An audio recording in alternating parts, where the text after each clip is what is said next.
Hey, what up, you guys? This is Mega Fox, and we are back with that when you hug that gator. So, I'm going to try to finish this game tonight. Like, regardless of the ending, I just want to get it done tonight. I don't think we're going to get the full game yet. Like, I don't care how long it's going to take. I'm finishing this game tonight because I'm going to be heading out over next week, leaving Sunday to go visit cousins for like birthdays and shit. Fuck, it's like 10:30 for me right now and I want to go to bed. But I'll finish it now. I'm a real patient. Anytime. So, where we last left off was, oh yeah, Inko was insulting Vinny because Vinny was being a little Gen Z shit. Or technically Gen Alpha, I think, more so. Anyways, Vinny was being a little shit and his mom overheard him say shit. But anyways, we're gonna resume this. Yeah, they're eating at a restaurant. Oh, you alright? Your eyes twitching. You could actually see under those shades. I don't think I've ever been more angry in my life. What happened? I want to talk about it. You tell her, dude. She'd laugh out loud at that. From the tension from my face. Fine, I can be a good Damien all by myself. Oh, Liz. Yeah? You mentioned when we first met you wanted to be an art dealer, getting the right people, the right paintings, right? How's that going? Yeah, it's going great. I just got accepted to Marshall and you, actually. Oh, snap. Finally. Yeah, I finally got everything all worked out for myself. I'm gonna hit the ground running once I graduate.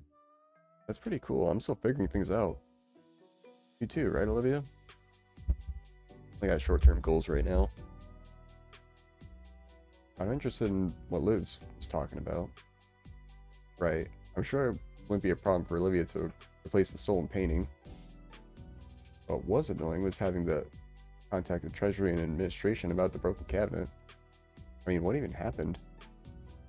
Whoever did, I wish they could have dealt with Miss There's neurotic tantrum the way I did. Yeah. I don't know if it's last stream or the stream before that. I think it was last stream. Mr. Itikin completely went psycho mode.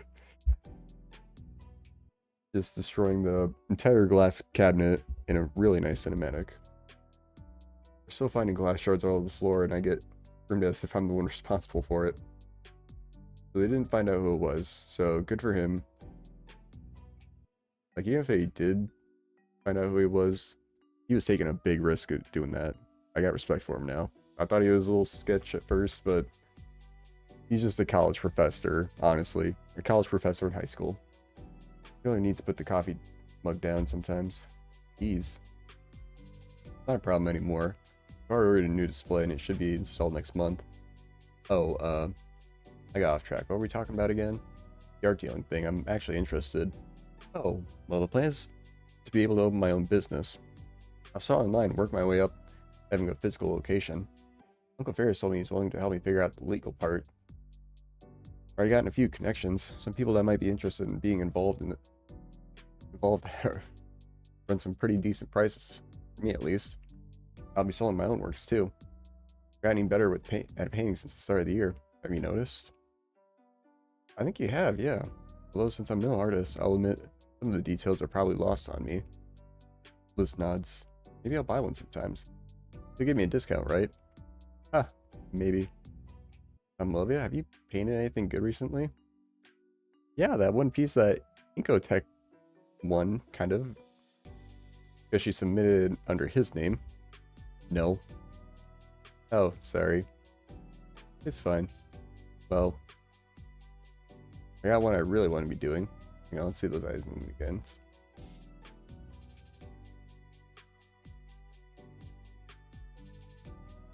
I thought there was something more to that, like she was just looking around multiple times. Why don't you? They got dragged here instead. Dang it, Olivia. I mean, not that I'm mad. Looks like she wants to say something. The thought dies on her tongue. Yeah. Conversation and the tension thankfully gets interrupted as our food arrives. The social media influencer in me itches to take a photo of each plate, especially with how good the presentation is. I hate motherfuckers like this. Stop taking pictures of your food, damn it. Everything don't need to be a goddamn photo. I got too many members in my family that do this shit. Uh, You want to do every once in a while, like once a month or so. Okay, that's fine. Every, it's like a good, uh, varies, but it's like 2 to 5 times a week. Sometimes all 7 days. Dang, I should have brought my camera along with me. You have this big view up here, and yet you didn't bring your camera? Wait, I had my phone. Hey, Olivia. I turned just in time to see her clamp her jaw on the hunk of meat, tearing it right off the bone. Hmm? Never mind. Oh, how's it taste? Takes a moment to chew her food before putting it down the hatch. Then smiling, she gives me a greasy thumbs up.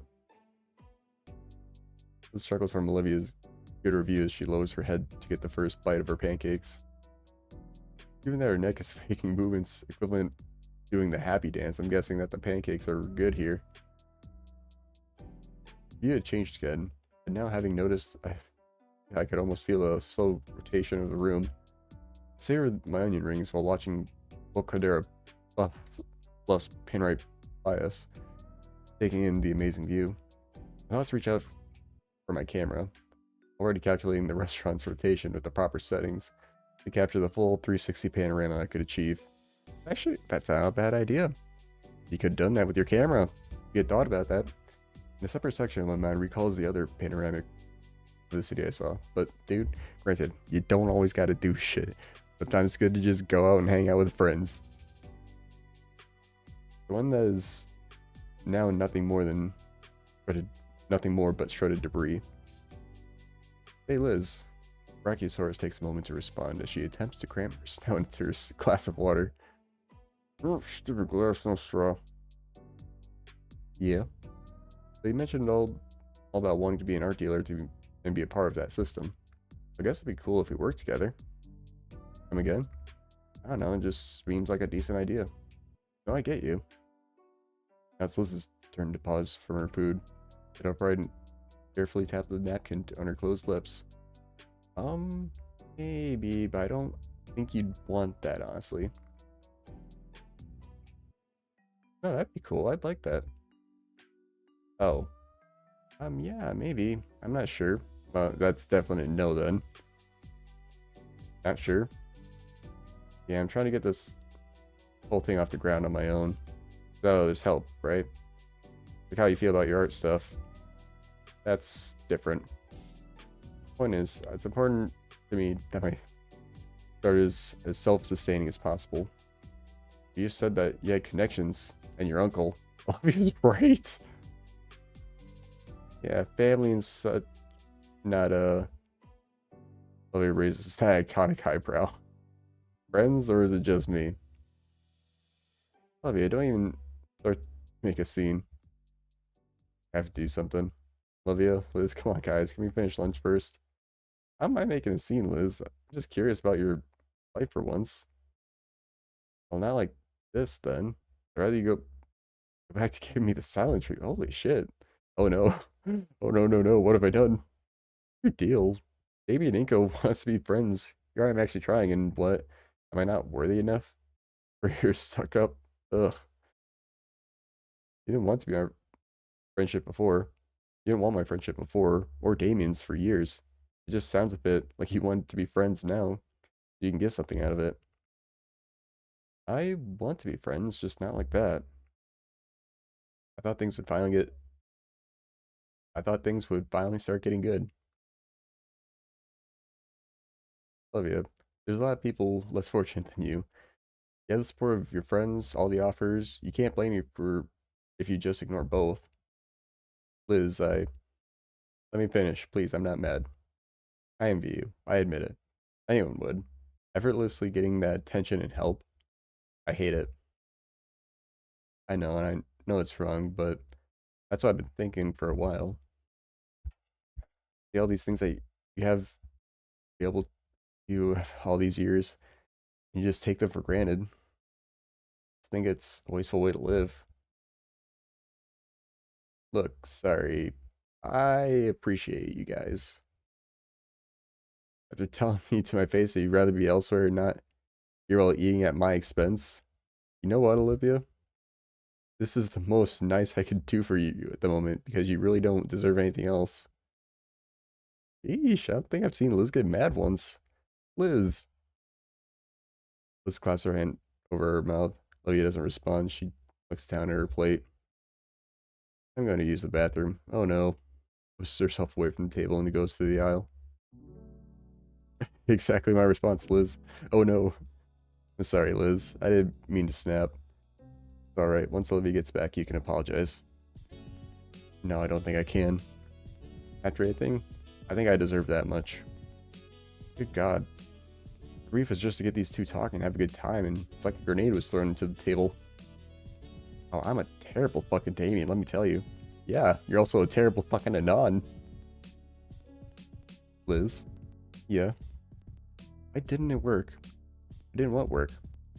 I know you two are on the greatest terms, so I tried to keep the conversation going. So it wouldn't get awkward and nobody would get left out like Damien does. I feel like this was somehow my fault. But how? I did everything I was supposed to. I don't think you did anything wrong.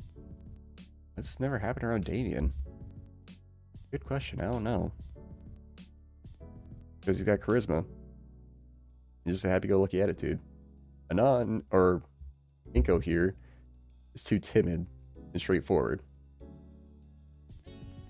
This picks at her plate, popping the yolk over her over easy egg. Probably not in the mood, but if I push any further and said anything I want to say right now.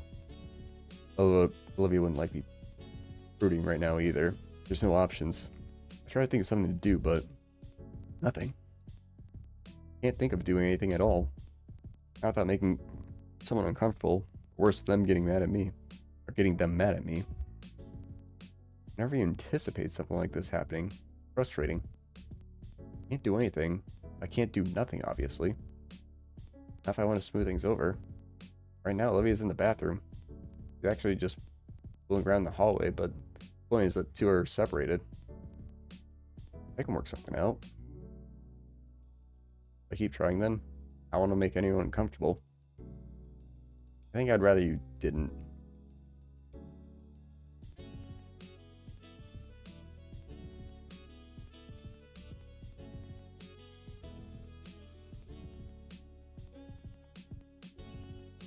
Huh. This seems like a important question. One of those important choices. But there are 3 choices this time. Not a very common thing, I will say. Okay.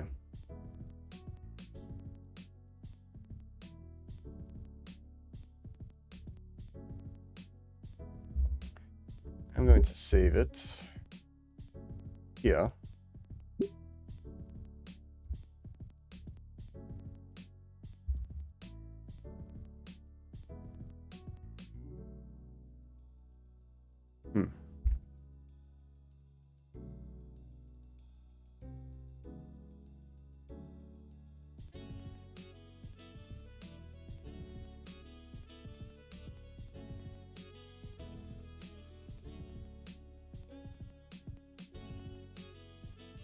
I don't know if Liz is the right person to ask. Entirely. Because, like, you just got upset and she's probably not in the right state of mind. Damien would be a better person to ask for this kind of stuff. Like, that just seems like a really blunt answer. This, I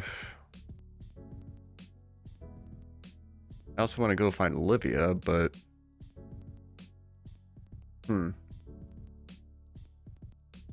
I feel like these are all going to have the same outcome. Maybe?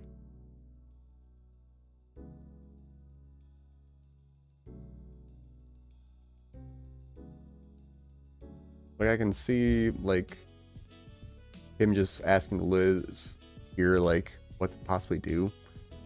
And then when she doesn't have like a good answer, she just goes and finds Olivia, and this would just skip that dialogue. Liz? Yeah. Could it be the case that doing what you're supposed to doesn't always work? It's a trick question. Of course it isn't. Is that what you're thinking? You guys got into an argument over it. Olivia got hurt over it. I feel a bit responsible. Nonsense. This stupid stuff is our own petty catty squabble. I mean, she said it, not me. Well, I want to do something to fix it. Well, I have an idea of what to do. Thing is, I don't want to upset anyone. Or get them mad at me. I want to do things that others will support then. Yeah.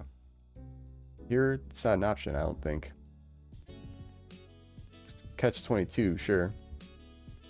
You're great with people. You're on the school council. Probably have lots of arguments there. You wouldn't believe. What do you do then? Liz looks out the window. Guess that is a good question to ask. Well, here's how I see it. If I have something that needs saying, I'll just say it.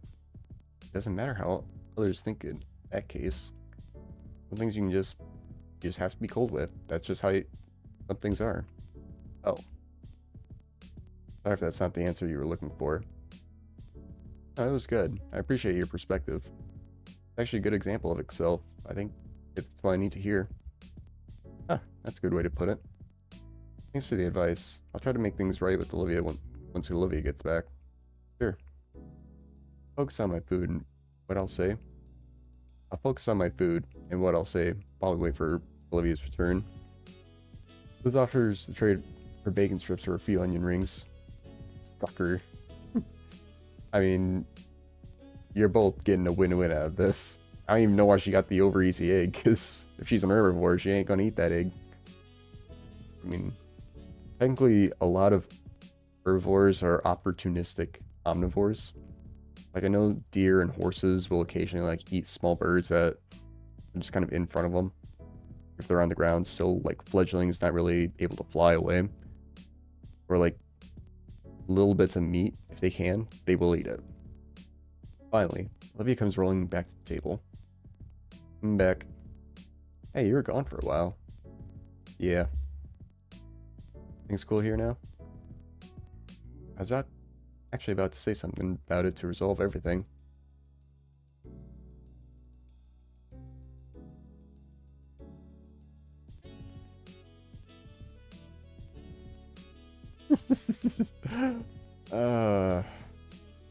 Like I said, like, some of these things just seem like obvious bait answers for, like, good points. Like, like this, that's definitely gonna piss the gator off, and this is just gonna be a complete dick move. Here you are asking for her help.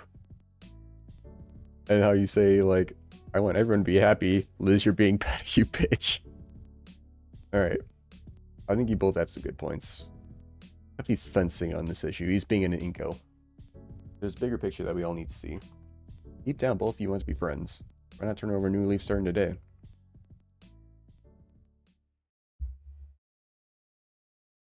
Is that it? Pretty much, yeah. Are we good? Sure, I guess. Yeah. That went much better expected. Yeah, I will admit that actually went well. Good things settled down. We finished off our meals. Well, Olivia finished our meals. Listen, noticed the first one of her whole pancakes simply vanished. Although my onion ring pile was looking smaller by the minute. Looking Olivia's way, she simply waved at us with the most bizarre concoction of onion rings, flapjacks, syrup, and beef on her plate. What? I'll make you guys better food than this later. The thief of our food stopped shortly after that.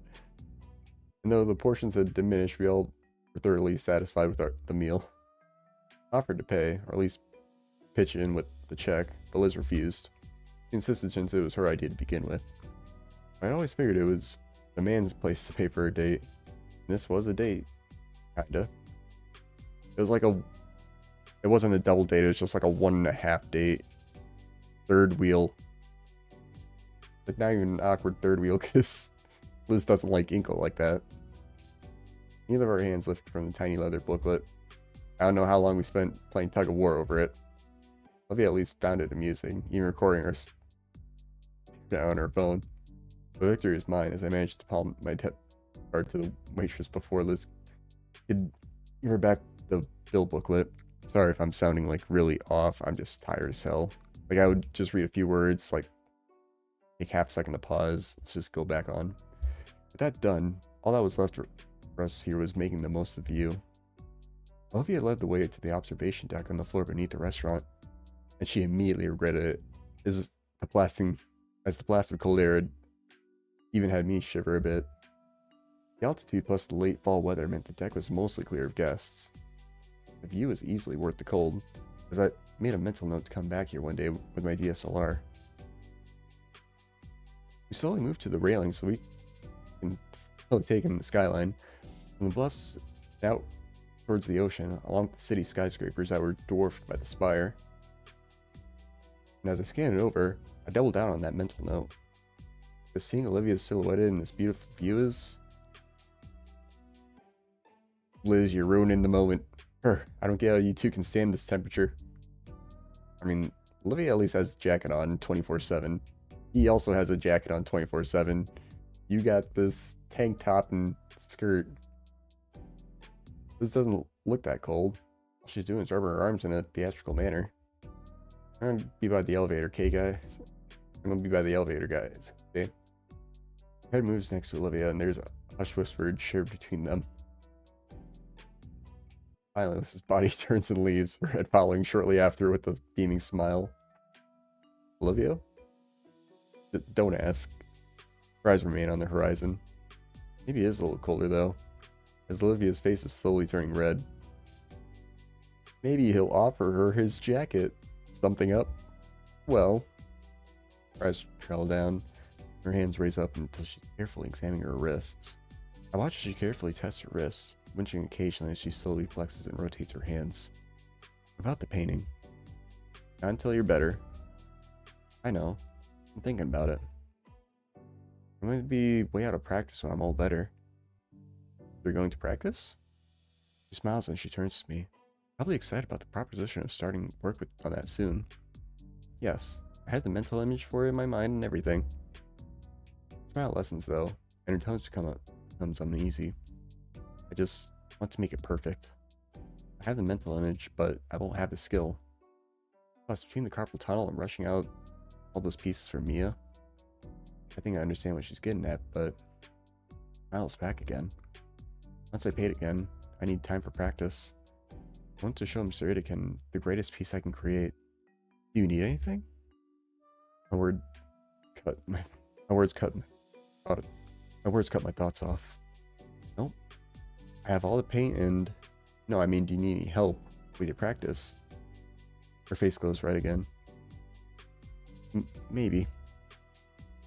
I don't know how much help I can be with my complete lack of painting talent. Otherwise, yeah, I'll do whatever I can for you, Olivia. I promise.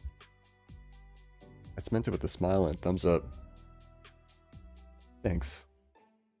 I think we only stood out of the viewing window for a few more minutes. After a particularly cold draft that swept over us, Olivia figured she had had enough of the chilly air here. We made our way back inside the elevator station, where Liz was standing idly. She and Olivia looked at each other for a moment. The two held their stare locked at each other for about half a minute before Olivia looked to the side. So, what else is there to do here? A lot, evidently. Once we got back to the terra firma, Liz had taken it upon her. Once we had gotten back to the terra firma, Liz had taken it upon herself to walk us around the entire block. The whole area was like a mini-map theme, like a miniature theme park. A lot of street vendors selling tourist trap gifts. Please let us buy one. Please let us buy one. We need the foam cleaner bot. We spent the rest of the day just wandering the city park here, enjoying the late day the best we could.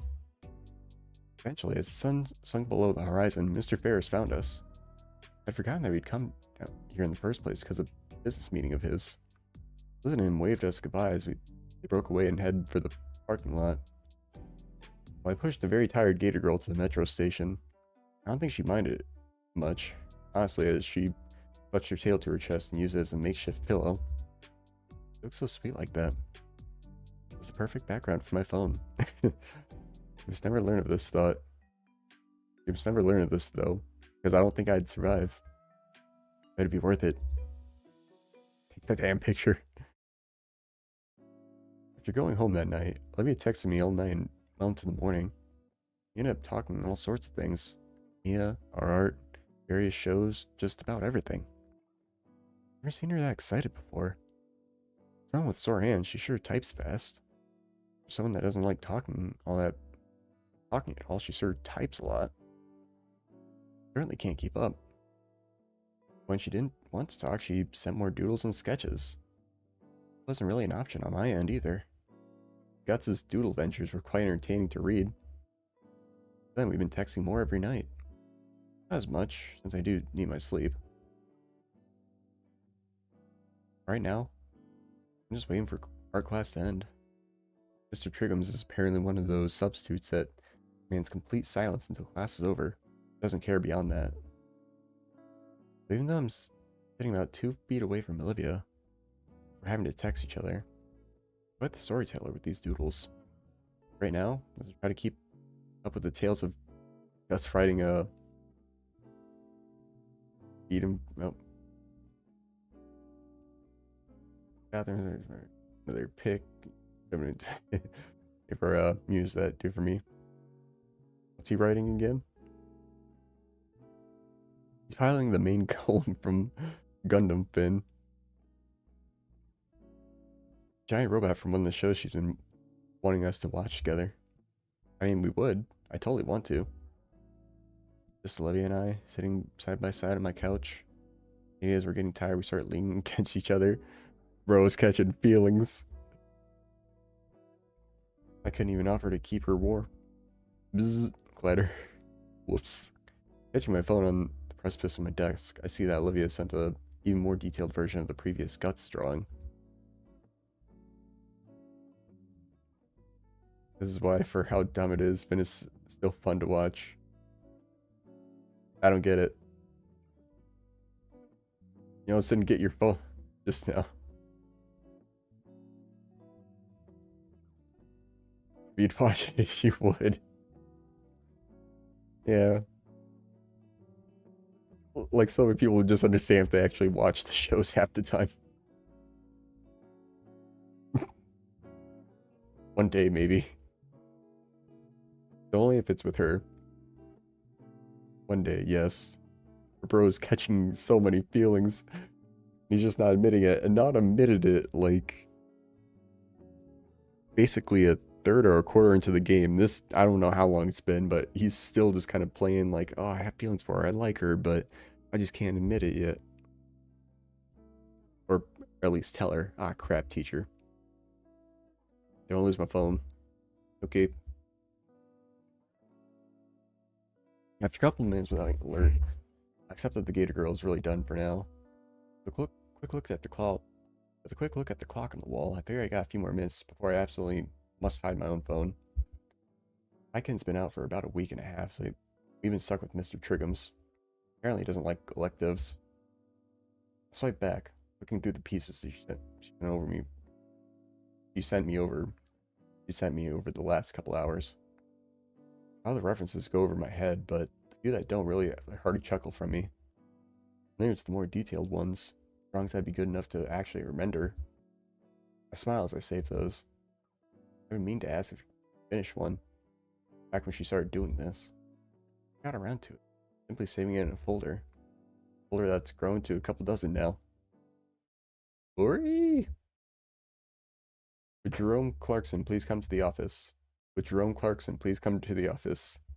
Thank you. Yes, to make me nearly drop my phone again. They've been going on all morning, just calling random students to the office. Just my phone has been checked again. See another message from the Gator Girl.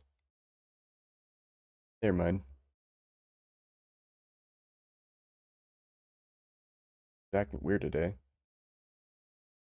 Weird. Look at our substitute. Mr. Triggums isn't paying any attention to us. In fact, he's just kind of looking through the desk he sat at. Weird. Same here. Think it has to do with the office thing? I don't know.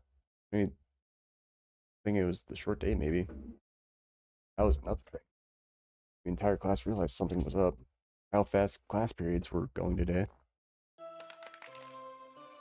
Motherfucker dropped his phone. Oh man. Look at my phone on the floor. Corner of the screen chipped away. Picking it. This is why you get a case, stupid. Got a nice case on my phone. Nice and rubbery. Make sure you get good cases. Because every time I do drop mine, apparently, it breaks and shatters into a million pieces. Like, seriously, my sister has dropped her phone multiple times. Yet, like, she just gets screen cracks. Meanwhile, the only time I've really, like, dropped my phone is, like, on my desk. It was, like, 3 inches above. Like, I was holding some stuff on in the middle of the night. It slipped out of my hand. Hit the desk, like, maybe 3 inches from my desk. And the bottom half of the screen just completely fucked over. Gone. So I had to get a new phone after that, but still. That's stupid. And I just hate how fucking easy those things break. I know it's like a glass, but like, fuck, it's just annoying. Picking it back up, worrying my classmates step on it on their way to lunch. I also noticed that Ben wasn't here in class either. Hurry up. Short day means lunch is earlier. I know lunch earlier about. Strange, but I guess it's an internal clock thing. I'm just so used to eating at the same time every day. Looks like I'm not the only one. The usual war zone in the cafeteria has expanded to spill into the surrounding hallways. Not enough to even cover up the continuous announcements. Circle. Thank you. Mostly. I've gotten pretty good at weaving through the chaos relatively unscathed. Man, you guys have way too much energy. What are they even fighting about? As always, the table in the back is left alone. Damien is shouting loudly about his days so far to Olivia, who's occasionally poking Liz across the table with a toy claw hand. It's perfect. Liz fills her arms around to shoot away the offending poke. It's such a fucking Olivia move. But never bothers to crane her neck down from the rafters. She perks up when she sees me. Yo, it's Inko. Hey, what's going on at the Olive Garden today? Whack his noggin. The meter stick falls on my head. Ah, it's just a joke, a quip. Like, if Davian's telling you to hit him, then you just gotta do it. How long did it take you to come up with that one? It was about 2 in the morning last night. Whack him again. It's about 2 in the morning last night.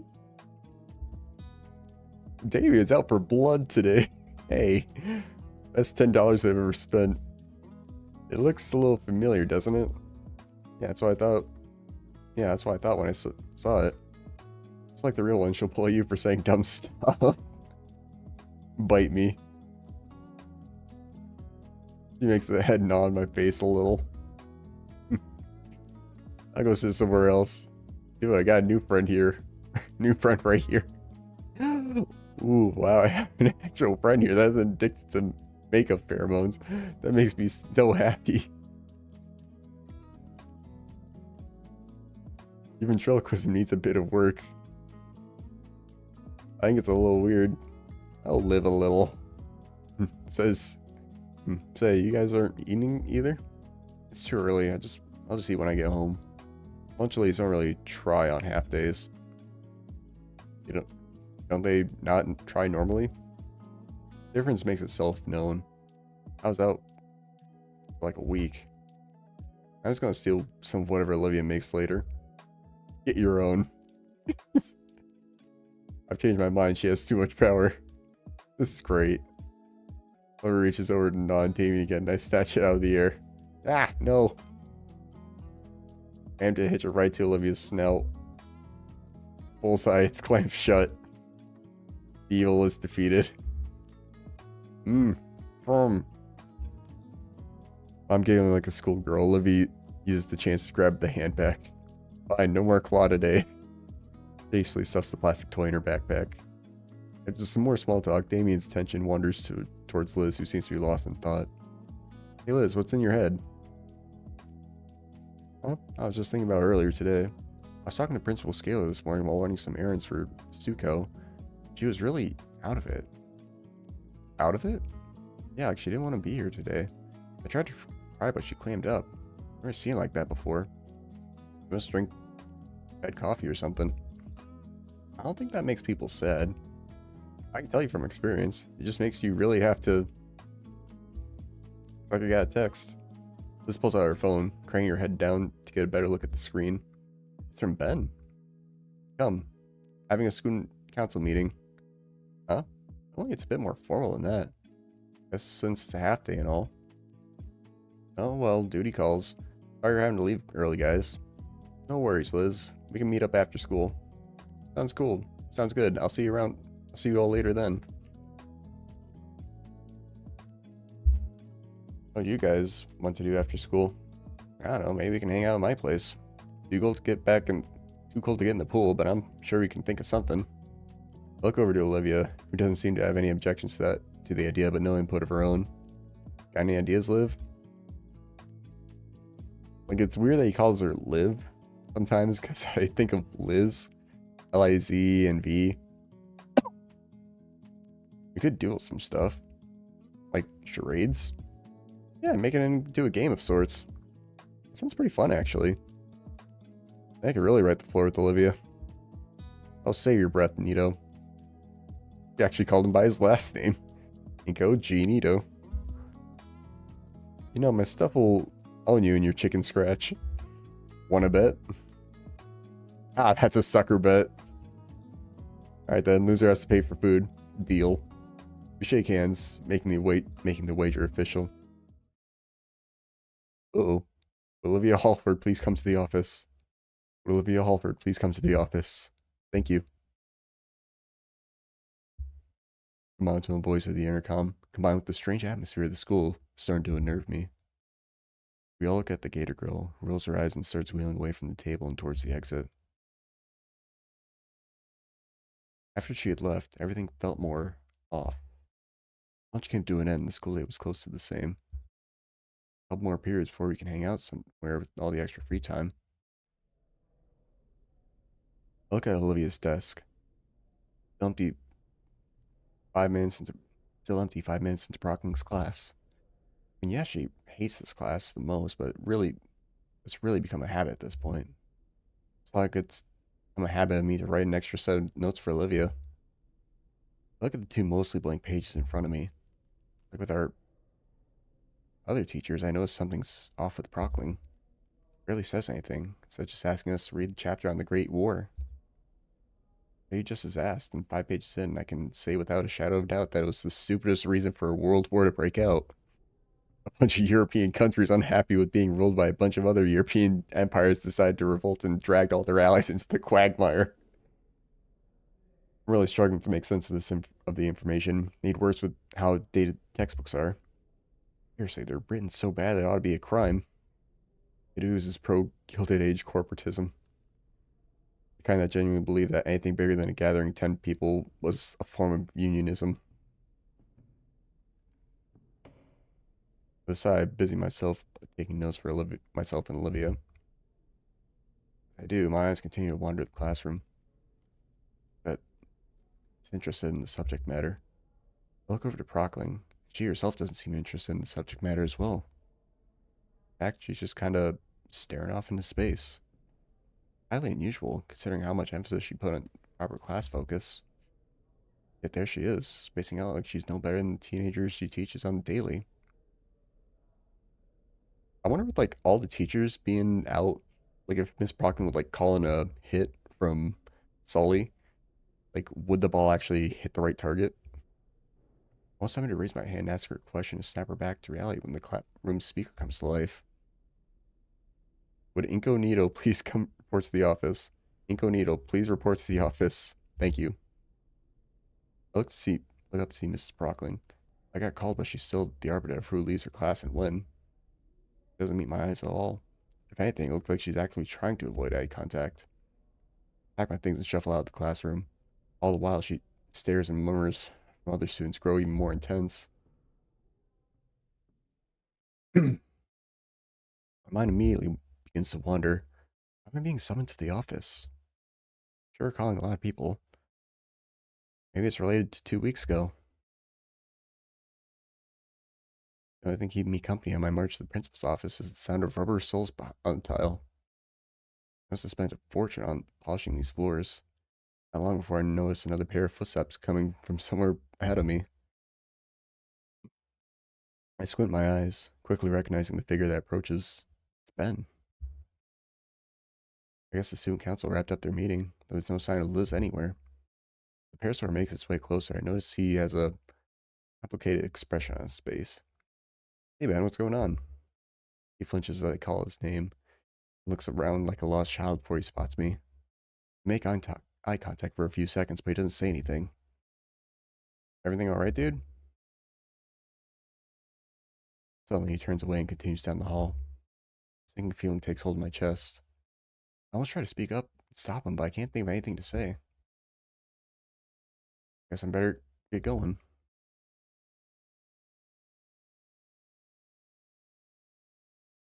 After another minute of walking, I reach the door to the principal's office and find it wide open. Come in. I step into the office and close the door behind me, following the source of the deep voice. I realize that, oh, Mr. Ferris. I realize now that I've never seen the interior of the office before.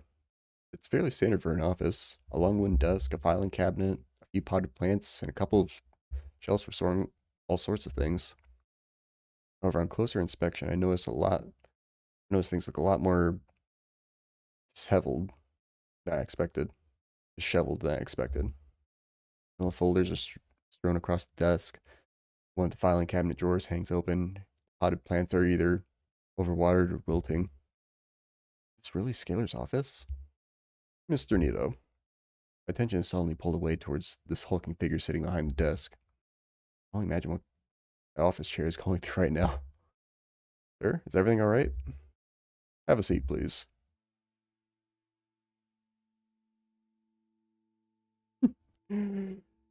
Uh, okay, Chris Hansen. He motioned to a small plastic chair on the side of the desk. How have you been, Inko? Bro, why is this scene like this? I don't like that look on his face. I obliged his request, taking a seat and trying to suppress my anxiety. I think I'm doing well. He nods to himself, holding his eyes closed. That's good to hear. Will looks down at the open folder on his desk, taking a moment to look over some document. I have news for you regarding your instructor for AP Art Design and Photography. Oh no. Mr. Itikin? Yes, Mr. Itikin. Fine teacher. If student surveys are anything to go by, he also spoke quite highly of you. Bro, I don't like the music. And the fact he said also. Something happened to him? Oh no, bro. Oh no. Do you have a strong relationship with him? Yeah, I think so. Did something happen? My heart drops as Ferris's brow lowers ever so slightly. Suddenly his tone completely shifts into one more clinical.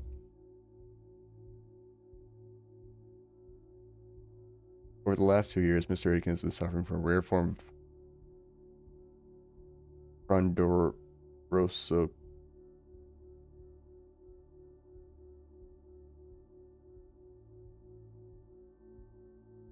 Chondrosarcoma? That originates from his vertebrae.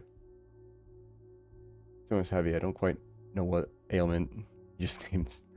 Like you should spit on the doctors responsible for discovering it. But the practice movements and worn out features are undeniable. By no means a fragile man. tiredness he tries to hide is barely concealed. Very soon, he's broken the news to us, taking something more from him. Testing himself slightly to be as tactful as he can. The attempted reverence is lost as he cited scripted lines just a few too many times already. He can't much more than this flat citation. This analysis means nothing. I'm just distracting myself from the reality of the situation, as though prolonging a conversation that will keep it from happening. Mr. Ferris notices my subtle confusion and clarifies, like he must have done a few dozen times already. Bone cancer. Mr. Akin, oh no, man. Was well advised by medical professionals about his treatment options available to him. And the district offered him a generous medical leave in recognition of his tenure here at St. Hammond. He turned both these down. The cacophony of thoughts swirling my head makes it nearly impossible to focus on anything. Right now all I can do is revel in it. Time passes. I'm not sure how much, but I can still get a grip on my own mind. I still can't get a grip on my own mind. Ferris is calmly waiting for me to say something, but I can tell he's becoming uncomfortable. There's only one thing I can muster the will to ask. Why? The will grimaces. I wish I had an answer.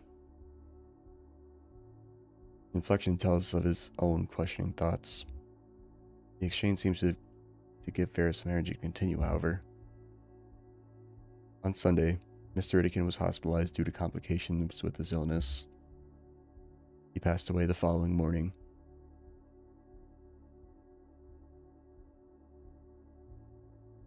No, bro's gone. Oh man, I was just saying like how cool of a professor he was. He was the college professor in the high school. Olivia was called here before me. Counseling will be available for you and anybody else affected. Sorry, do you know where Olivia went? No, she didn't say. Bro, all she's got is like that was the only other person she really talked to. Like before Inko, he was the only one that he talked to like this. God. Like first I thought this game wasn't going to pass Snoot Game because I had a friend that played this and he said like it's not as good as Snoot Game. Honestly, this one, in my opinion, has been so much more realistic and down to earth. Like Snoot Game, amazing, 10 out of 10 game, but like it didn't have this. It didn't have such highs and lows. Granted, you've always felt something for each of these characters on like the games, and this is what it's doing again. It's fucking beautiful. This is why I love these games. Like I haven't always been a one for like choice-driven games, especially like Until Dawn or the one with the Man Medan boat game made by the same company. Like those, like it's choice and skill based, and like you still feel for the characters, but like if you mess something up just because like you mistimed a button slightly, you get a bad ending for that. It's just simple choices, but they get you to connect to the characters so damn well because things are out of your control sometimes.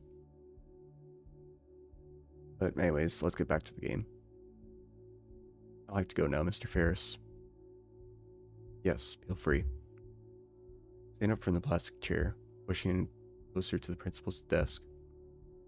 Offering one last nod to the superintendent, I let myself out of the office. As the door clicks shut, I start running. Shit, where would she go? Studio room, maybe? Best lead I have. Thanks to all those gym classes, I'll have no trouble getting there quickly. Noon destination takes me up to the main staircase of the school, down to the second floor. It's not long before I'm staring down the hallway of Vitikin's classroom. I breathe a sigh of release as I spot Olivia sat in front of the door. What do I even say to her? Thoughts come crashing to a halt as I see another dinosaur before her. beside her, gesturing maniacally. Ben? Outsider's view, it looks like Ben is trying to talk her into something. There's such a stark contrast between their moods. I suppose Ben is mourning too, but maybe he's just handling it differently. That's the plan I have in mind. What do you think of it, Olivia? Yeah, okay. Olivia's reply came off weak and unfocused. She wasn't talking to Ben at all. Can I count on you to be a part of it? Sure. I remain obscured from view. This doesn't seem like a conversation I should intrude on. I'll just catch up to Olivia after. Honestly, I'm surprised Ben is talking to her. No, maybe that Olivia is listening to Ben. That those differences are being put aside. Once our priorities align, I'd thought to come to Olivia, find Olivia too. Wonder, Itiken was a mentor to each of us. He'd always been around to help us, but now, all the little things that make you anxious or aggravated are gone in an instant. All that's left is reality. Why bother with this dramatic garbage? Now's not the time to be brought together, then when? I'm thinking too much. My hands are shivering. Something in my heart tries to fall apart, but not now. Her voice was too quiet for me to hear. Whatever she had said wasn't what Ben wanted to hear. Olivia, I need to know that you're with me on this. Yeah. Olivia. Ben kneels right next to Olivia's chair, pointing to eye level, so she kept hers averted to the side. I need to know that you're in on this fully. Bro, what are you getting her into? There's a strange panic in the Parasaur's voice. Please, Olivia, for him. Finally, what feels like a few minutes despite it only been 4 or 5 seconds. Olivia looks back at Ben's face and gives him a meek nod. I'm gonna take that as a yes then. Gator Girl gives no other reply to Ben's words. The only sign that his words had registered in her mind were her hands suddenly yet gently shaking while her claws dug deeper into her wheelchair armrests. Ugh, fuck my throat. Her bulwark broke at last. Seeing the droplets from her eyes drives a searing pain through my chest. My instincts drove me forward beyond my common sense. I grip the blue boy's shoulder and pull him up. Then, Parasaur's eyes snap up towards me. He makes eye contact with me, depressive expression coating his face. Nico, what are you doing here? I wanted to see Olivia. Olivia's silver eyes finally left, and the pain reflected in them threatens to shatter my aching heart. Ben looks back to see those mournful eyes too. Those reaction seems the opposite to mine as he draws a smile across his face. Nico, hear me out. Trying to organize a eulogy for Itiken. You know, saying our goodbyes to him. He deserves it at least. Olivia, me, and you. He helped each of us so much, and while the Parasaur rambles on, I turn my attention solely on Olivia. Push past Ben, taking me next to Olivia, now eye level with her. Ben finally stops talking. I can feel his stare boring into the back of my head. He wants an answer for whatever he was just talking about. Eulogy for Mr. Itiken. So surreal to think about that. I spoke to him only yesterday, and today he's just gone. A eulogy. Yeah, it's the least we could do for Itiken. And his pupils. As his pupils, he deserves so much more, though. So much more. Right, yeah. Olivia's probably feeling what I'm feeling right now. Fight between reality and emotions. Itiken's gone. Still trying to process it. Trying to accept the fact that I'll never see him again. Or listen to him again. Or get advice from him again. Never get to impress him or show him how much I've improved because of his lessons. I think I'm ready to accept that he's gone. Ben clears his throat, snapping me from my stupor and back to our current reality. Sorry to be so pushy, but I need to know if you and Olivia are in or not. Ben turns and looks at Olivia as he says those words. Olivia, meanwhile, continues to stare absentmindedly at the wall, almost as if Ben's words were not eman- emanating from right next to her, a few dozen miles away instead. Also, I'm trying to talk a little quieter just because I'm trying to sleep. Like, I'm in the basement, she's floors above me, so just try to keep it quiet. Then I don't think I suddenly feel a cool skilled hand fall down on top of my own. I turn to look into Olivia's pain-stricken eyes. Oof, almost they're up there. And burped. They gaze deeply into mine, pleading, begging to make the pain vanish. I don't quite know what I should do.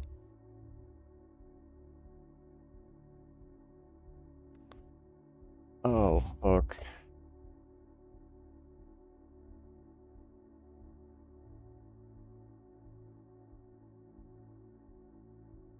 And these choices. Like, I gotta say, these choices seem a lot more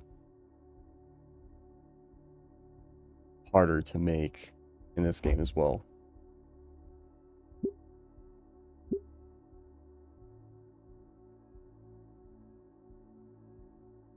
Like,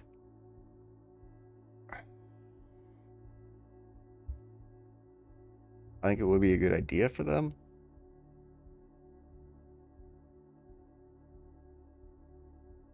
But at the same time, like, it's clear, like, Olivia's not ready to say goodbye yet.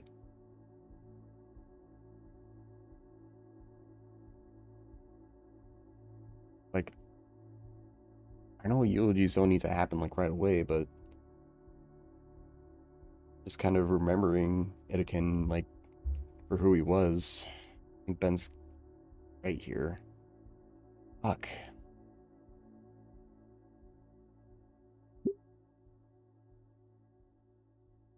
Olivia needs us now more than ever. I think Ben has the right idea.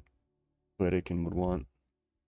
These are scary times, so it makes sense to be afraid, to be hurt. Don't worry, Olivia.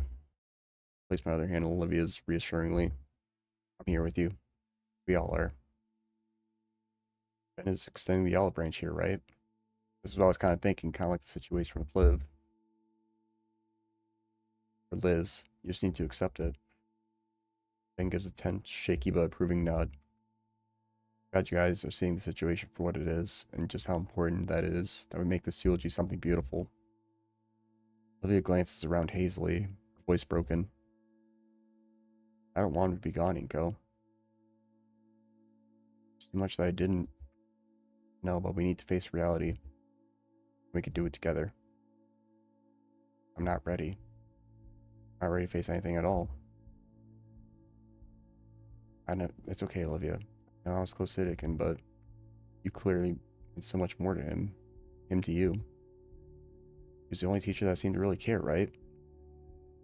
He nods. You're the most hurt, the most afraid. Afraid? We're here to support you. You just need to help us help you.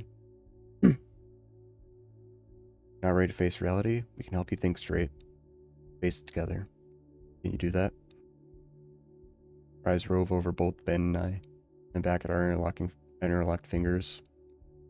Take hold of her other hand. Blushes and looks at me dead in the eyes. Can you help us? Okay. I'll think about it. I'm still afraid, but if you're there, I'm here. Ben clears his throat. That was very inspiring of you, Inko. I don't think I haven't forgotten about you, Ben. I mean, I kind of did for a bit there, but you're still getting the nerd voice. His hands aren't tensed up. He's calmed down a bit. He opens his mouth to continue, but I hold up my hand to stop him. Olivia's had enough for one day. Ben, can we get some time alone together? Oh, of course. I'll give you a bit more time to process all this. Ben walks up to me and pats me on the shoulder. With a final solemn look at Olivia and nod towards me, he walks out of the classroom and leaves Olivia and I alone. The door clicks shut behind me. I hear Olivia takes a sharp and shuddery breath before turning to look at me. Her eyes are glossy and puffy on the edges. Trails of tears stain down her cheeks. Her expression is someone of doesn't want to believe that this is true, but knows deep down that it is. Look at her. Feel my emotions come back twice as hard. No, I need to be strong for her sake, damn it. Olivia, I tried to find the proper words to say something to her. Anything that can give her a sense of comfort to ease her pain. I feel my throat begin to tighten, like someone's hand is around my neck. It might be Olivia's. I don't even notice that I'm crying until my vision becomes blurred with tears. Without thinking, I wrap my arms around the baryonyx and pull her into a hug. Olivia seems shocked at first, frozen by my sudden reaction. I feel a pair of warm arms wrap around me, hands clutching at my jacket. Olivia begins to softly sob into my shoulder. I feel my own resolve break down as I hear the increasing pain in her cries. We're like this, I can't even pretend to be strong and the strong one. When we're like this, I can't even pretend to be the stronger one anymore. Maybe I could bear the pain of it again. Seeing Olivia like this. Hold on tighter. I don't want to let her go. Suddenly she mumbles something into my shoulder. What was that? We pull apart. I look over at Olivia. Her sunken face is covered in splotches and trails of wet, dry tears. We're ventilating. Looks like an absolute mess right now. Despite this, her eyes are fierce and lively as they meet mine.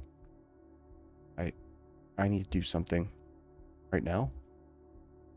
She doesn't respond, hurriedly rolling down the hall towards the elevator. Where would she? The fountain.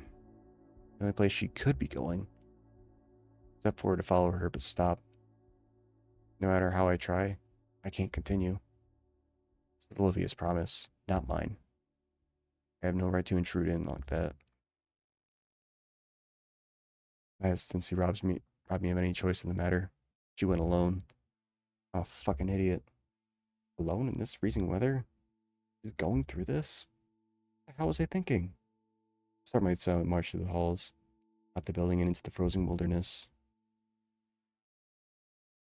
It's cold out there. Freshly starting to snow. The world just feels so much smaller, muted, colorless. Now's not the time. I must find Olivia. The entire tracks running into the thinly laid on snow, pathing out down to the sidewalk. I follow them. The path is serene. The falling flecks of white. I am really sorry. My voice is just fucked tonight. The falling flecks of white make it feel like one of Olivia's landscapes. The fountain must be just around the corner. Oh God. Should have gone with her. Of course, the fountain is only accessible with stairs. Steps are tall and coated on a thin layer of ice. It's a death trap. Something rolls down and bumps my shoe. One of Olivia's handles.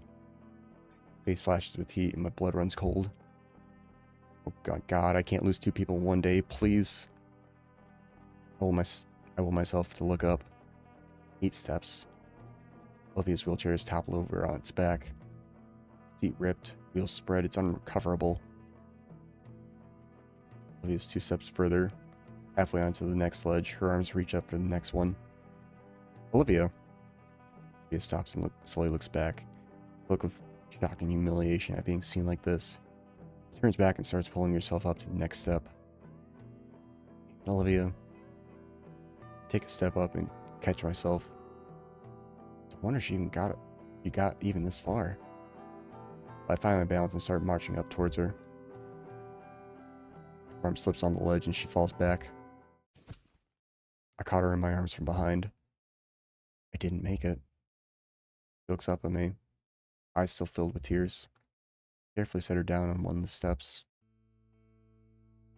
She hides her face in her palms. Pale Lidikin. Olivia chokes back a sob. I'm just a stupid fucking chair. And then continues to weep.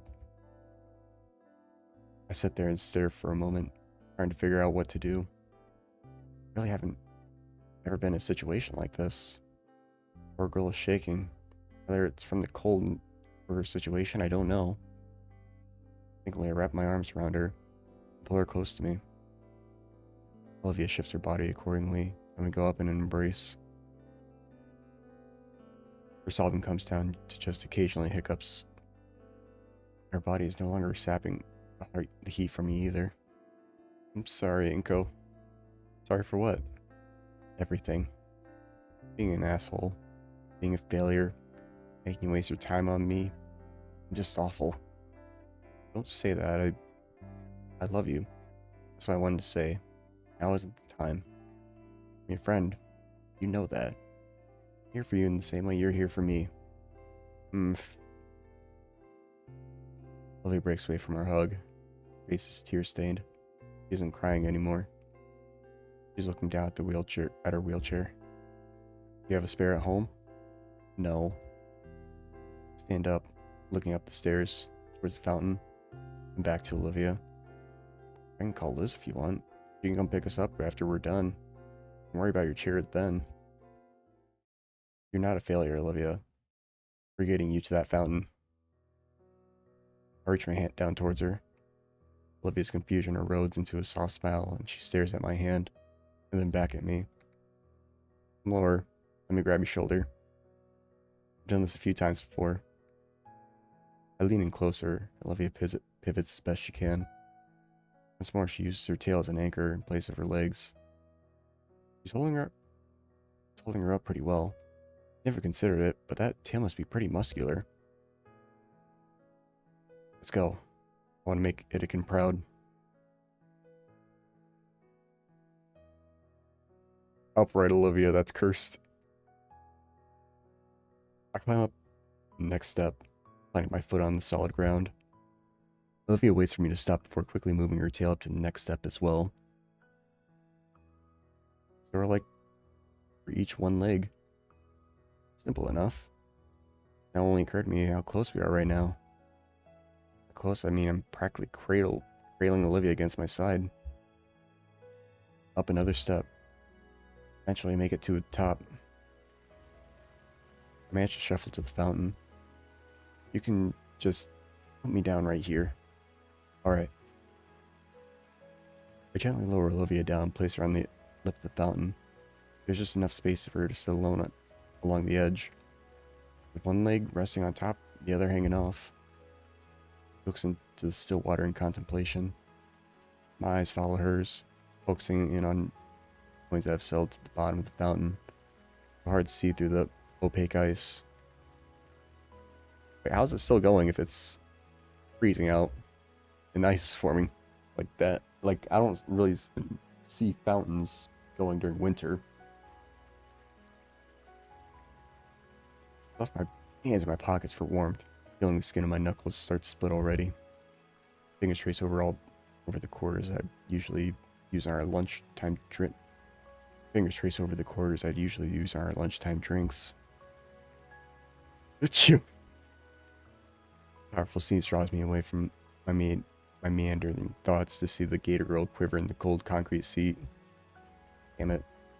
Her jaws clenched tight, bearing her sharp teeth of the world. Her nostrils flare with each of her breaths, the hider creating a puff of visible mist. Her eyes are filled to the brim with a fiery rage and salty tears. I want to break the silence between us. As for her thoughts, deep within them though, raging within her own mind. Finally, having the moment to process everything that's happened. In the end, it's Olivia that breaks the silence, with a single, quiet, disdain-filled curse. Damn it. Her eyes shut, keeping her tears from falling. Damn it. It just seeps through her lips. I made it. Finally made, but thought goes unfinished. She lets her shoulders down and turns her gaze away from the spouting water, listlessly gazing towards the obscure afternoon sun that's just managing to peek through the clouds and snow-covered trees. Maybe she's imagining where he is at now. What now?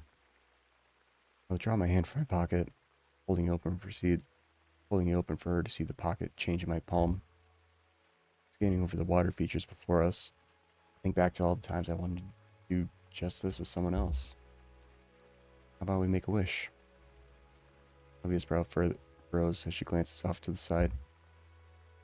Her fingers grip her hoodie, and I watch her consider my suggestion thoroughly. Sure. Wish sounds nice right now. I motion her forward. The gator girl holds her hand out to me and drop a quarter in her palm. On 3. I nod in reply. 1, 2, 3. I wish for... The twin coins flipped into the air together. I watch as the coins spin skyward, crashing through the snow. I watch as the coins spin upward. I watch as the coins spin skyward, crashing through the falling snowflakes. At their apex, the coins seem to pause, to briefly touch one another. With a synchronized plop, both the quarters hit the water together. Leaning forward, I see that the coins even landed on the same side. Heads. I wonder if that'll double our chances of making our wishes come true or something. I let out a huff of amusement from Olivia's comment. Though the more I think about it, the more I hope it does. We stay there, looking at the fountain together in silence.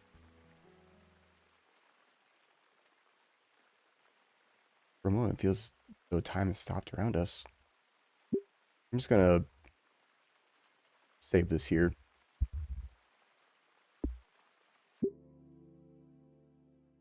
Fountain. This is such a good scene.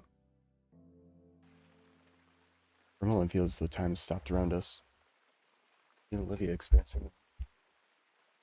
Almost makes me forget what just transpired. What we were dealing with. What kind of future the two of us were looking at. This moment, though, none of those dreadful thoughts mattered. What matters right now is finding a small bit of peace, of solace. A little bit of calm before the storm that was inevitably coming. Harsh wind chill finally brings Olivia and I out of our thoughts.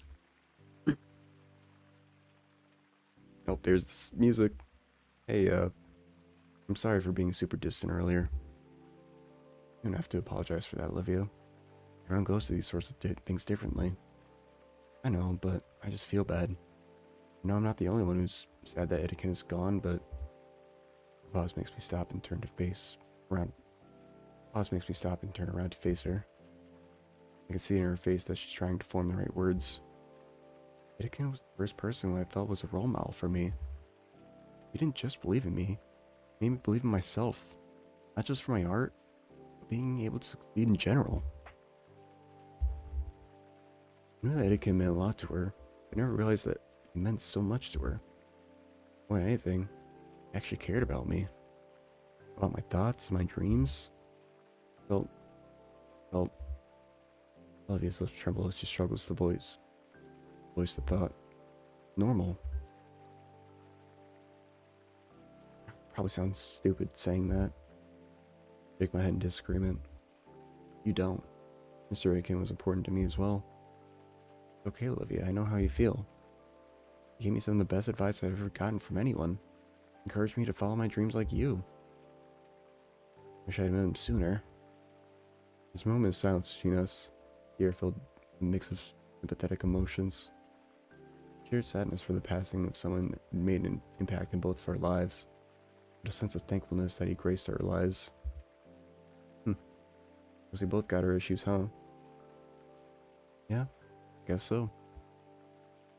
Fresh breeze, shit of icy air sends a shudder down my spine. What do we do now? Half the growing pile of snow from my shoulders and head. Let's see. Look at my phone. School's ending in 10 minutes. Want to just chill here until then?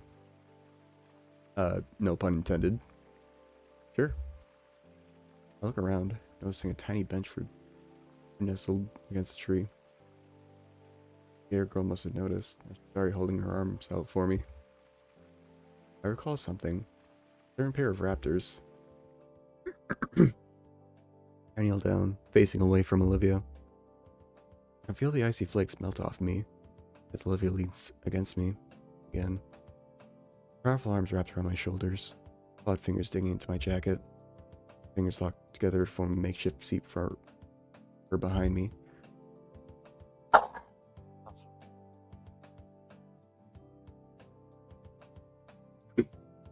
When the passenger's secure, I make a beeline for the bench. Wait.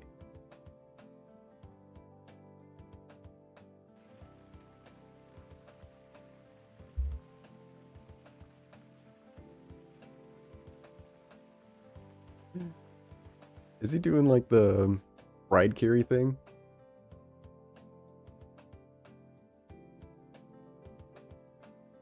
Oh no, he's giving her a piggyback. When the passenger's secure, I make a beeline for the bench. Unless I get caught in what Unless I get caught up in what I feel pressing into my back. Lets herself drop onto the bench, uncaring for a landing. Taking a page from the book of Olivia, I also drop uncaringly next to her, just glad to have some shelter next from the incredible. I also drop uncaringly next to her, just glad to have shelter from the increasing snowfall. Here we are, mission accomplished for Olivia. Now what? Curiosity compels me to ask Olivia something. If you don't mind me asking, what'd you wish for? I don't think you can tell someone what you wish for, or else it won't come true. Superstitious side of myself says that she has a fair point, so I decided not to push her any further on this. Just curious is all. We continue relaxing in comfortable silence. I mean, I don't mind telling you if you tell me yours. I guess that's only fair. What did I wish for just now? Hard to put into words, but not something specific. That feeling I kept coming back to. Before I came back before I came to this school. Oh, wish for more friends or a successful future. Or to take back something embarrassing from the past. Now that I think about it, I need to make a wish. That's too vague. I know, but I don't know what else to... I know, but I don't know how else to put it. Come on, at least try. The best memories from the past few months. This. Being outside in the freezing cold. Oh, fucking direct she is. No, not that. What do you mean then? I struggle to find the words without making myself sound stupid. You know, we hung out a lot together, but half an hour, just the two of us. Just us. Yeah, that doesn't happen a lot. I wish it was like that more often. Baryonyx's eyes go wide. Shoot, yeah, that came across too weird. I mean, I just want to get closer to you, you know? I watch beginnings of a blush form across Olivia's cheeks. Wait. I didn't mean it like that. I want to get to know you better. She glances away, laughing nervously as her tone changes dramatically. Glances away, laughing nervously as her tone changes drastically. Yeah, I understand, totally. Never ask a gator girl what species her boyfriend is. I breathe a silent sigh of relief. You want to know what I wished for? If you don't want to share, you don't have to. I asked for yours, it's only right. I wished... You know what I want to... Don't know what I want to wish for. I glance across the bench towards her. I can't make sense of anything right now. I want today to be over, frozen, to never have happened once at all. I want today to be over, frozen, and to never have... I want today to be over, frozen, to have never happened all at once. I want it to come back, but I want to just replace him with someone else. The late start all over again. Perhaps wipe her eyes, but they're already dry. All I ever wanted was to you would be proud of. Feels possible. He looks away. End up picking something lame. Sorry. That probably is still looking away. While I can hear her hesitation, I can't tell what she's thinking. I threw that coin, and out of everything racing in my mind, the one that stuck out the most was just... She chews her lip in contemplation for a moment. And when she finally continues, her voice is a soft whisper. want somebody I can trust. I feel my face heat up from her words and her tone. Even with her head turned, I notice a red flush creeping over Olivia's face too. I'm gonna grab something to drink real quick. My throat is getting fucking dry.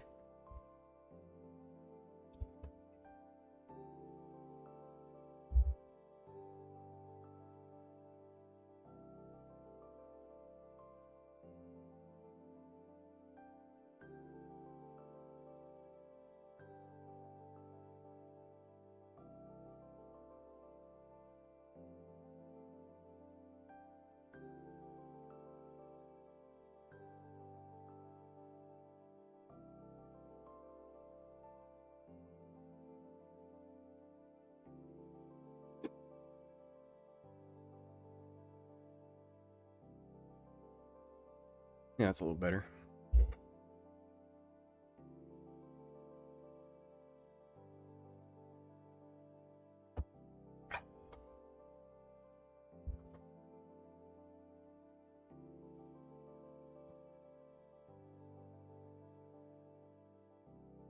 Instinctively jerk my head the other direction. Shoot, what do I do now? I was sitting motionless, neither daring to say another word. Close, I feel like I can hear her heartbeat from here. Probably hear mine as well. I don't even notice the cold anymore. Maybe we can just stay like this for a few weeks. Oh, don't be ridiculous. You need to tell her how you feel. Clear my throat, searching for words that wouldn't come. She just said she wanted someone to trust. I mean, you can trust me. Hair shuffling from Olivia. Can't work up the nerve to turn my head towards her. Neck feels like a rusted hinge as I try to disobey my body and look at her through my periphery. Do you trust me? Despite my words, she nods her head vigorously, the blush growing dangerously bright. Well, my body towards her on the bench. Trust you too. Suddenly she shakes her head a bit to bring herself back to reality. Maybe I can be honest with you then. You're silly and you're ridiculous. Maybe a little over optimistic. You're thoughtful, adventurous, and you're willing to just take me with you. You don't treat me any different from this stupid thing. She lightly hits the armrest of the bench. Guess I stopped noticing it at some point. Yeah, I mean, honestly, you're like... So many words dance on the tip of my tongue. Like... Mouth and brain are at a standstill. Just wanted to blurt whatever while the other keeps it all at a distance and dismantles it in a thoughtful manner. Comes out as... Blah. A furious snort rips from the kid girl's nose, followed by peals of laughter. Out of embarrassment, out of embarrassed shame, I covered my face with my hands. What was that? I cursed my nerves as I tried to protest or contain. Gotta roll goffs. Wow, Olivia, I'm really trying. Snowflakes that had managed to land on me melt away from the extreme heat radiating from my whole head. Olivia acquiesces, though, going back to just a very smug grin. Okay, take two, Inko. Head temperature finally drops from core of the sun to a more manageable volcano. Thanks, jerk. Seeing that small quirk of her own lips, can't stop a smile from growing on my face. I guess, be honest. Her and yourself. Honesty. At the very start, I thought you were just out of it. What? You almost ran me over in the hallway. Oh. He frowns and looks away. Sorry. Then you try to get your seat moved. Sorry. And the claw thing today. Not sorry about that. I figured. It used to be hard to talk to. Felt awkward every time I'd even try. Thank crap your Jesus for Damien and Liz, because otherwise I wouldn't have gotten to know the real you. Olivia rings her clawed fingers together. And what do you think of the real me? She's easily the most caring person I've ever known. I mean, yeah, she can be a little selfish and doesn't think ahead sometimes. When she cares for something, she just has to do everything she possibly can for whatever it is. Is that what you think? Yes, you're quite caring and passionate and and what? I know Mr. Aitken saw that in you too. Olivia's eyes water at the mention of our mentor. Bro has got the Riz going so hard right now. Thank you, Inko. Now's the time, Inko. Just say it. Hey, Inko? Say it, say it, say it, say it, say it. Do you like me?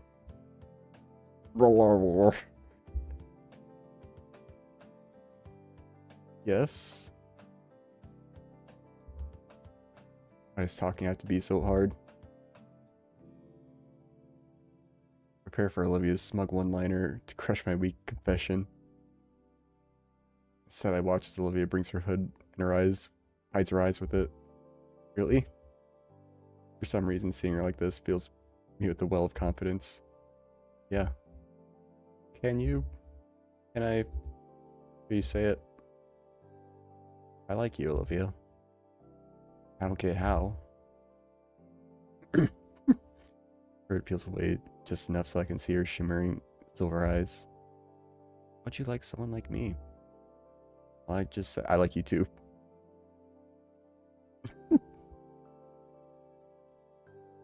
Olivia brings her legs to her chest, holding the limbs tightly to her. She brings her hoodie helm over her legs, transforming herself into a crocodile-shaped igloo. An Olympic glue. Whew. Slippers was a bad idea.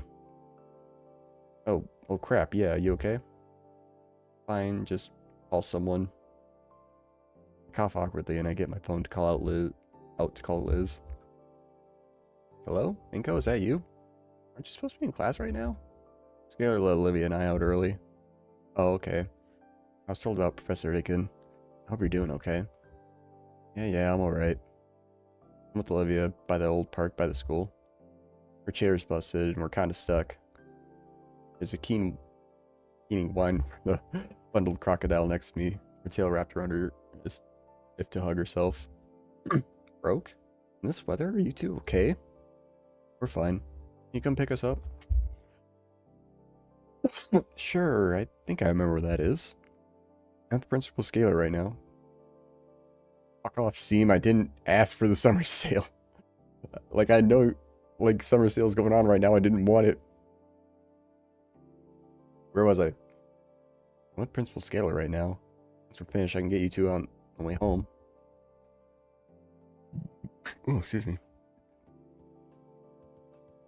No. Thanks. After some shuffling, the call drops. I turn back to Olivia. She seems more anxious than anything right now. You alright? Yeah. I'll be okay. Stovepipe mauve, the Liverglue chatters quietly in the cold. Alright, I just want to look something up. Steam. Okay, let's just see how many hours I have in this game.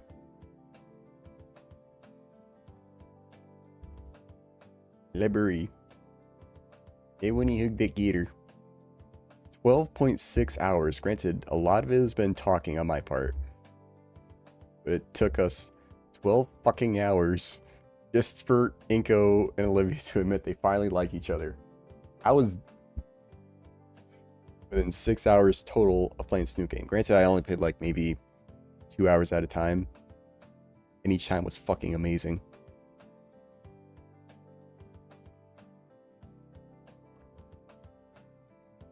This one definitely has a lot more story in it. And I love it. The stovepipe mob, the Olivia glue chatters quietly in the cold. The concern finally take hold, forced me to finally close the gap between us. Said the chair had no replacement. Take a while for a new one to come in. I mean, she'll be trapped at home, completely sealed off from the outside.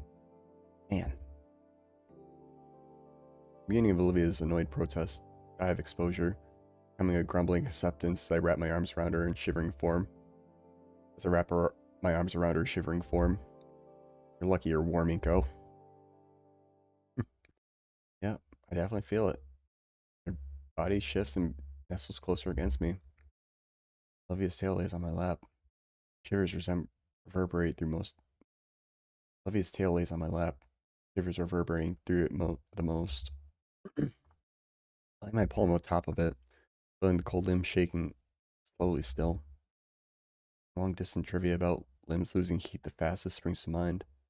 In the hopes of keeping frostbite away, I pet the heavy tail. If I do, I hear the silliest sound rumbling from Olivia's chest and through the rest of her. Like a purring cat almost. I hope it's doing the uh like I know the sound. I just don't know what's called. Hang on. What is the gator make?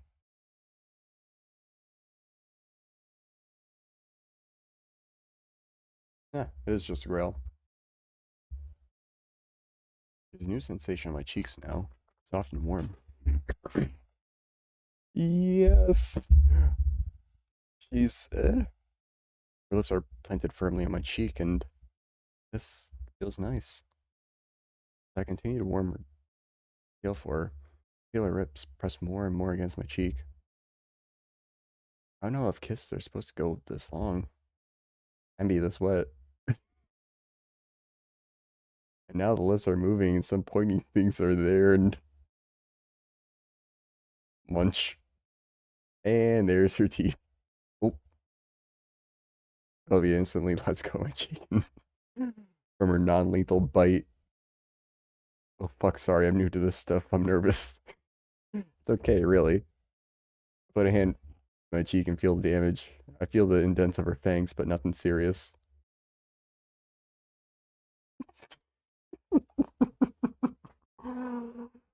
Gotta laugh. I almost even start falling asleep before we can hear a car pull up to the bottom of the hill. Oh, damn it, I'll drink again. Maybe Inko will let me borrow some lean. Olivia perks up and leans forward to try and see who it is. A few seconds later, Alyssa's head rises above the stairs, scanning like a submarine periscope.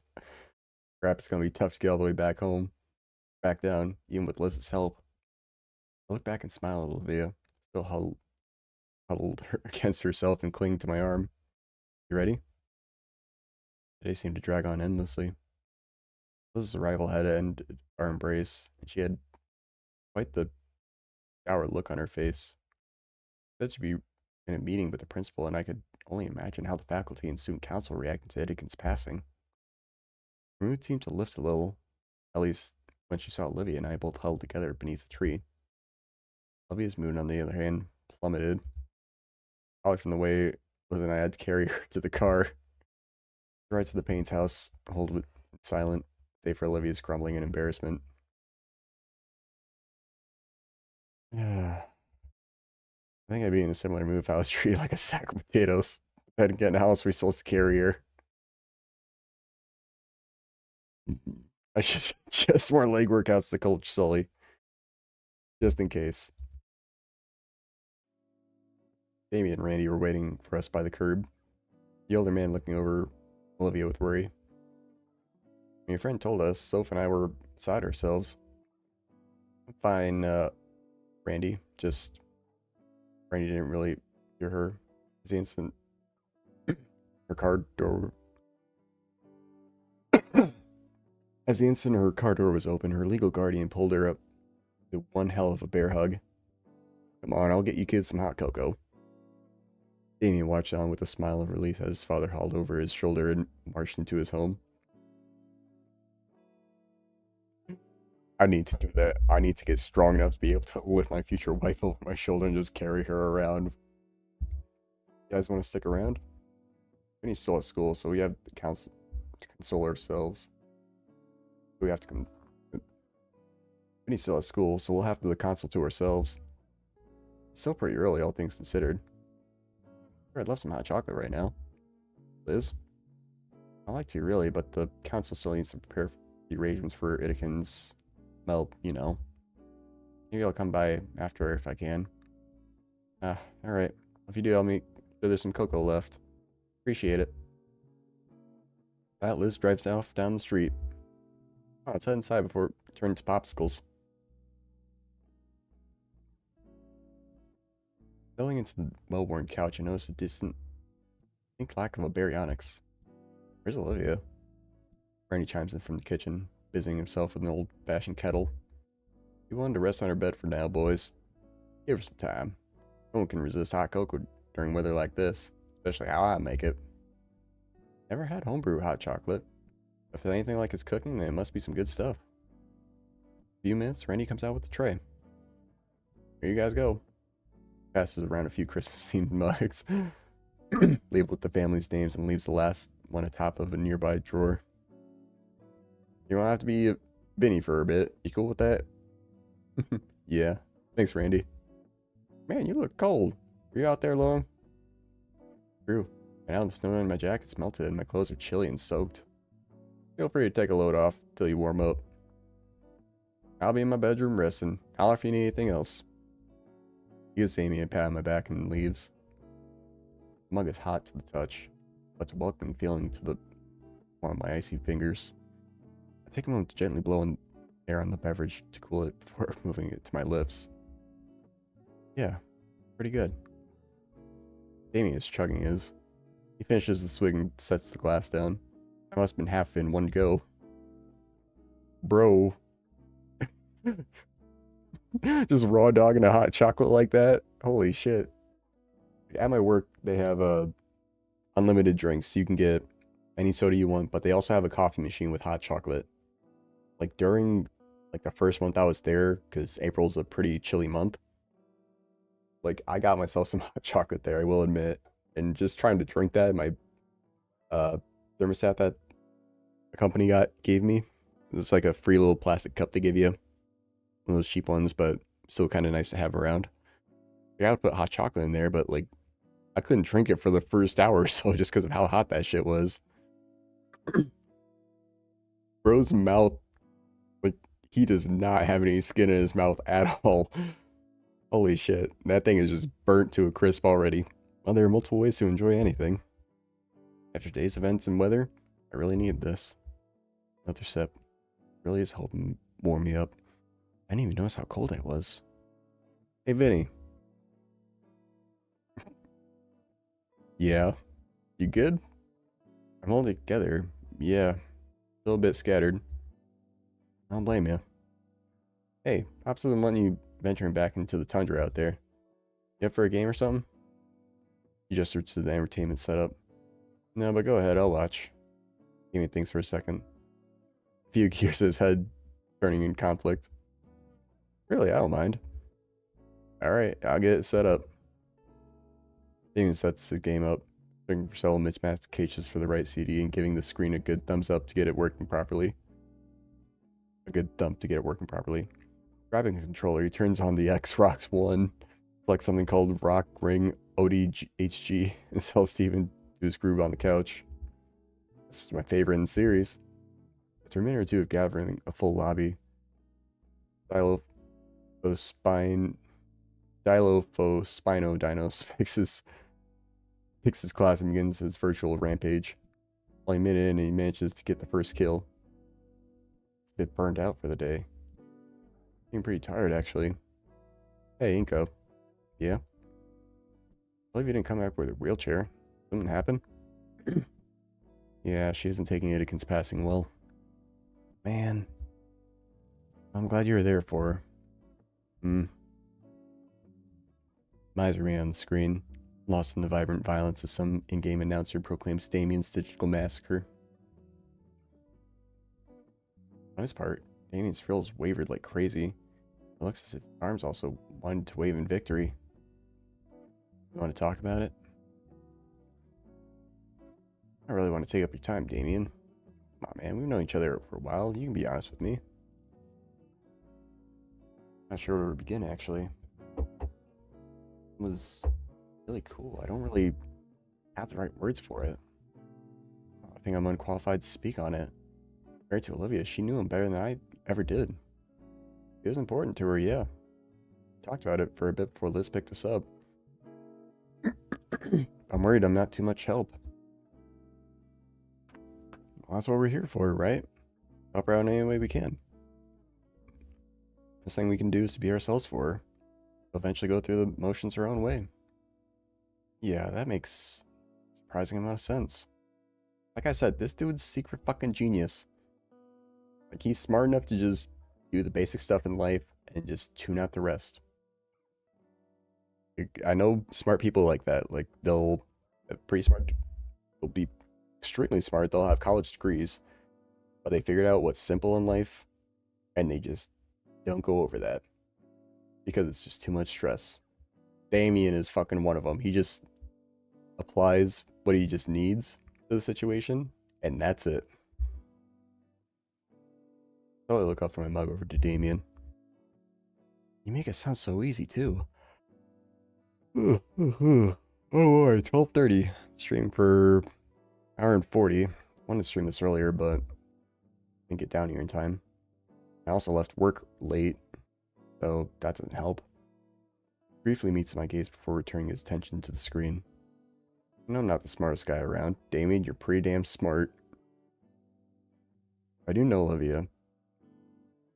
Personally, to me, like, intelligence isn't just a measure of, like, what you know. To me, it's about, like, being connected, like,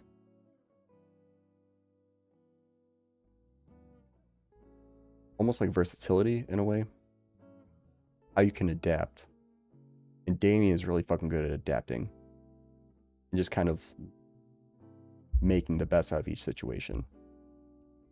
It's almost like army guys. Like, you think everyone thinks they're just dumb idiots, but honestly, they work incredibly well as team members. Like, even if you throw them into just random situations, they're always going to find their best way out. Granted, it's not always 100%. Nobody's perfect, but like, that's essentially fucking Damien right there. That's some good intelligence, in my opinion. I do know Olivia. We don't share parents, but she's still my older sister. Older sister? Her birthday is first, duh. And knowing Olivia, she'll be able to manage. How are you managing? Me? Trying to sort out the maelstrom of emotions running rampant in my head is overwhelmed, I guess. Wish I'd gotten to learn more from him. I could probably recite some of his lessons by heart. Probably could. Remember the first time she got to work with some special paints in his class, she was just ecstatic. Came home a mess. Covered all over blues and greens, leaving tracks behind wherever she went. Mom saw her vandalized. She threw her right into the backyard and hosed her off. Ended up joining in because it looked fun. Hiding the hallway leading to her room. Part of me wants to see if she's alright. Part simply wants to be close to her again. Damien looks back again. The unspoken question clearly written across his arched brows. What about Olivia and you? Speaking of, I may have told Olivia that I liked her. Bro's gonna be excited. He's gonna be happy. About time. Huh? What? You two stuck together like glue since the summer barbecue. I mean, come on now. Anyone with half brain can see that you're becoming more than friends. All the signs were there. Oh, it does worry me a little. Why's that? I'll think about it. Your teacher just passed away, and you're both wrecks right now. What if it's just that suspension bridge thing? I don't know, man. It only just happened. You're right. Sorry. I do like Olivia. I know that. Guess I'm a little scared of the future. How so? There's just a bunch of things I still don't get about Olivia. Maybe friendship in general. First ride at St. Hammond, I never really had any friends like you guys. So suddenly be involved in all this, I don't know. I think I get it. Yeah. Things can be a little dramatic around here. One way to put it. So different about your old friends. Never really had any. Well, that's not true. I had friends, but they were like day friends, you know? Classmate friends, yeah, I got a bunch. Your folks constantly moving means they only last like a year tops. Yeah. My day friend.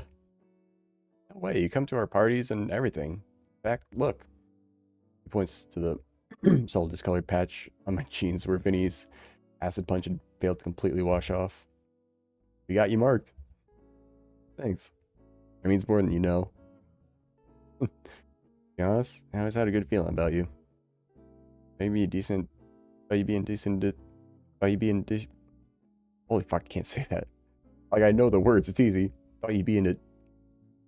I keep wanting to just pronounce this word ahead of time. Thought you'd be a decent addition to the group. Say Olivia actually started opening up around you? 2 months ago, that was unthinkable. All those years I was trying alone, you know? Made it all worthwhile. Not to take credit or anything, I'm just really glad to see her happy after so long.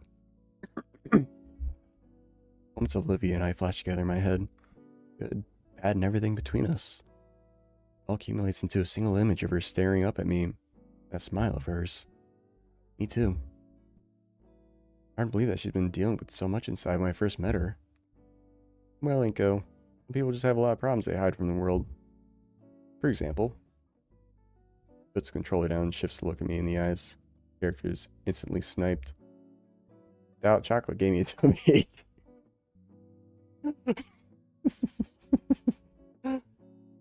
Hey, don't diminish Damien's problems right now. He is valid.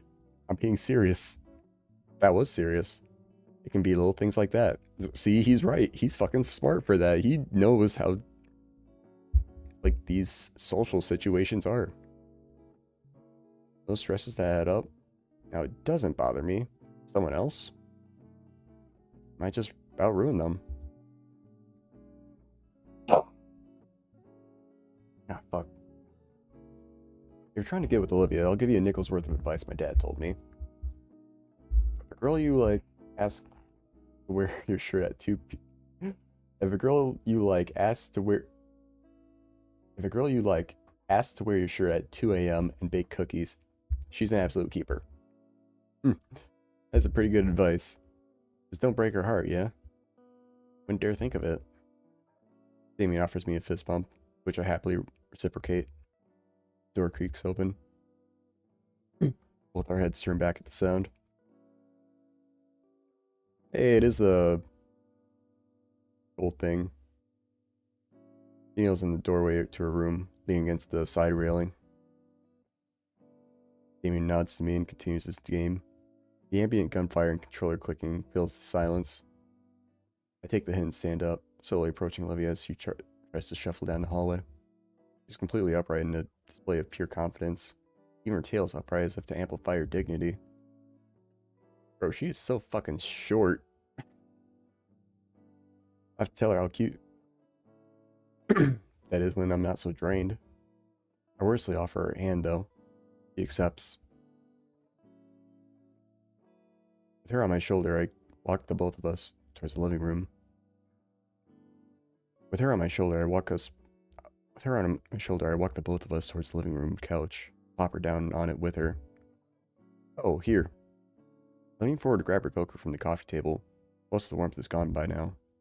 Guess I can go warm it up in that microwave for her. She's tugging my arm. Come on, it's cold. Starts leaning harder against me to keep me from getting up all the way. Alright, jeez. I gave her the mug and she started sipping instantly. I was going to warm. My voice says I feel her settle against my legs with a relaxed hum. Bro. Y'all can't see it, but I'm giving a thumbs up. He's fucking made it. Her body relaxes more and I'm allowed to sit up enough for her to settle in by my shoulder. Warm. The two of us watch Damien's game continue. Chloe continues sipping down her drink, letting one hand free from the mug. Her hand finds its way to mine. Her fingers curl around each other's. Damien plays a few more games. I like keep track of how well he does.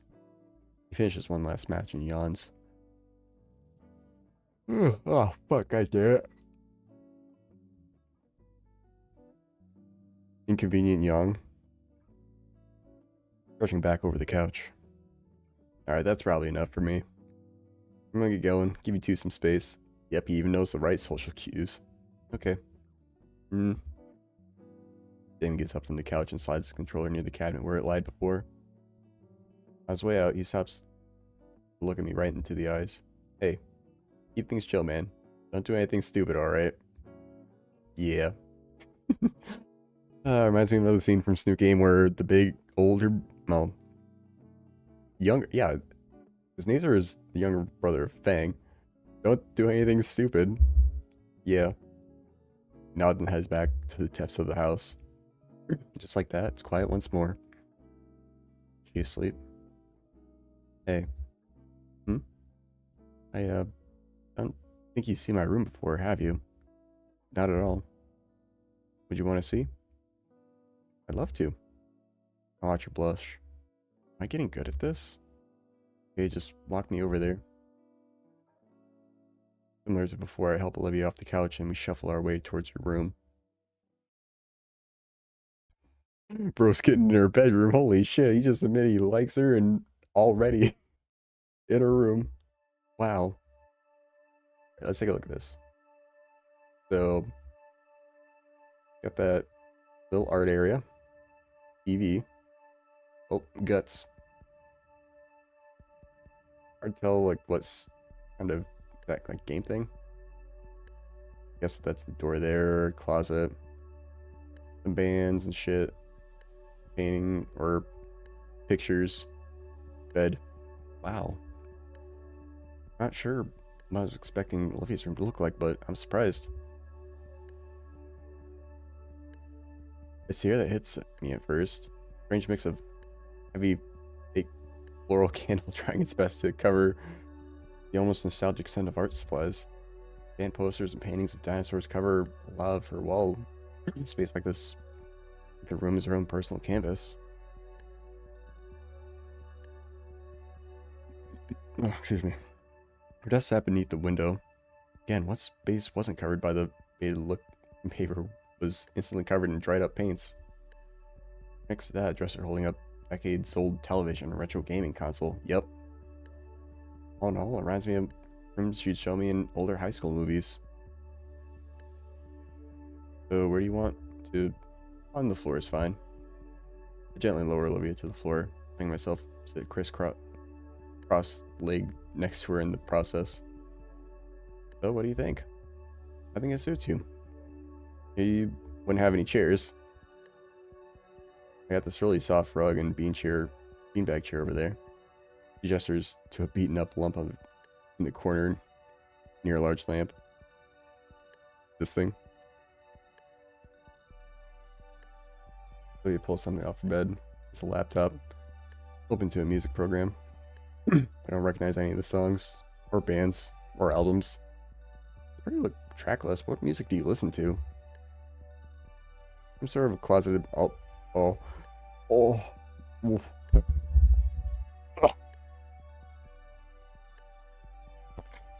Need more women like this. Right, I'm more of a alt rock fan. I do have a few metal songs. Honestly, been listening to Artificial. Can't really say that next word because YouTube. But Bad Omens, Artificial, Sue. How about that? Artificial Sue. Whenever I'm alone, I just put some on full blast while I do chores or art. Generator Head, Super Death, Iron Tomb, you name it. What do you listen to? Let's get in, don't lock us away. Mumble rap. I'll listen to mumble rap. That scratches your brain then? Anyways, my dad was super into heavy metal when I was a kid, and he got me into it. Fucker reminds me so much of Cinder. Davey and I would playing out in the yard, and his mom would be making lunch. Our dads would be in the garage blasting heavy metal while they were working on the car. Working on cars? Yep, my dad and Uncle Randy would Randy would fix up some cars. He clears her throat. Huh, it's the first time I've heard you call him Uncle Randy. I call him that sometimes, along with Auntie Sophia. Call him Auntie Sophia. Okay, Inko. 1 point for you there. Your right hand comes off. What do you... Lovey lunges over to chop at my hand, and I have to take a moment to check my fingers just in case. Hey, I was joking. So was I. Yeah, I listen to a lot of this. You want to hear any? He offers me a trackpad. Anything I see, huh? Hey, what kind of music is B flat? Music is a bit lame, actually.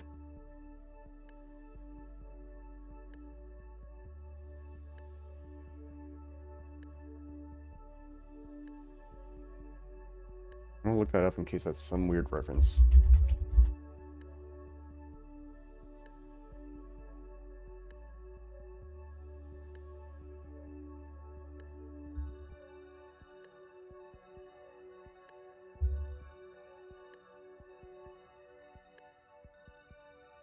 I don't know. Wait here, there's actually something else. Something else. Something nobody else gets to see. I'm gonna show you my...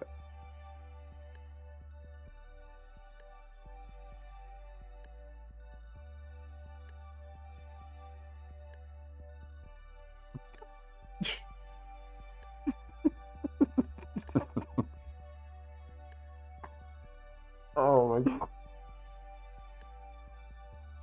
Like, I just love the out of context scenes for this game so much. Like, you could just screenshot this and it's like, probably need to show that to someone. Like, I'm sure she's probably going to mean like a treasure chest filled with shit. But just to the random person, it's like, oh, okay. Here it is. Look. Alvia holds out a small one box. Yep, there it is. There are 2 rusted metal latches that have a long since age past their use. I can't see it quite well in the dim light, but I think if I were to hold it up in the sunlight, I'd see a rather thin layer of glitter glue coating the whole thing. It's also been painted carefully. With a very thoughtful attention to tones. What could even be inside? Honestly, no guesses come to mind. Could be anything. What are you waiting for? Open it. Carefully open the lid. Knowing her, this is something actually meaningful or a prank. Inside is Olivia's chest. Olivia's chest. Alright, so we got that picture from the... No, it's not from the pool. I'm guessing that's baby teeth. Why she has her own baby teeth, that's kind of weird. I'm guessing that's a lighter. I mean, the box is filled with various baubles and trinkets. Like, the rest just look like rocks and stones. What is all this? Like my own little hoard. Saving up a lot of little things throughout the years. Nobody else has ever seen it. Built out the box for me to take. Everything that looks must be some high quality material. The box in hand, I sit at the end of the bed. Ella manages to call her way up. Sit beside me. She reaches inside to grab.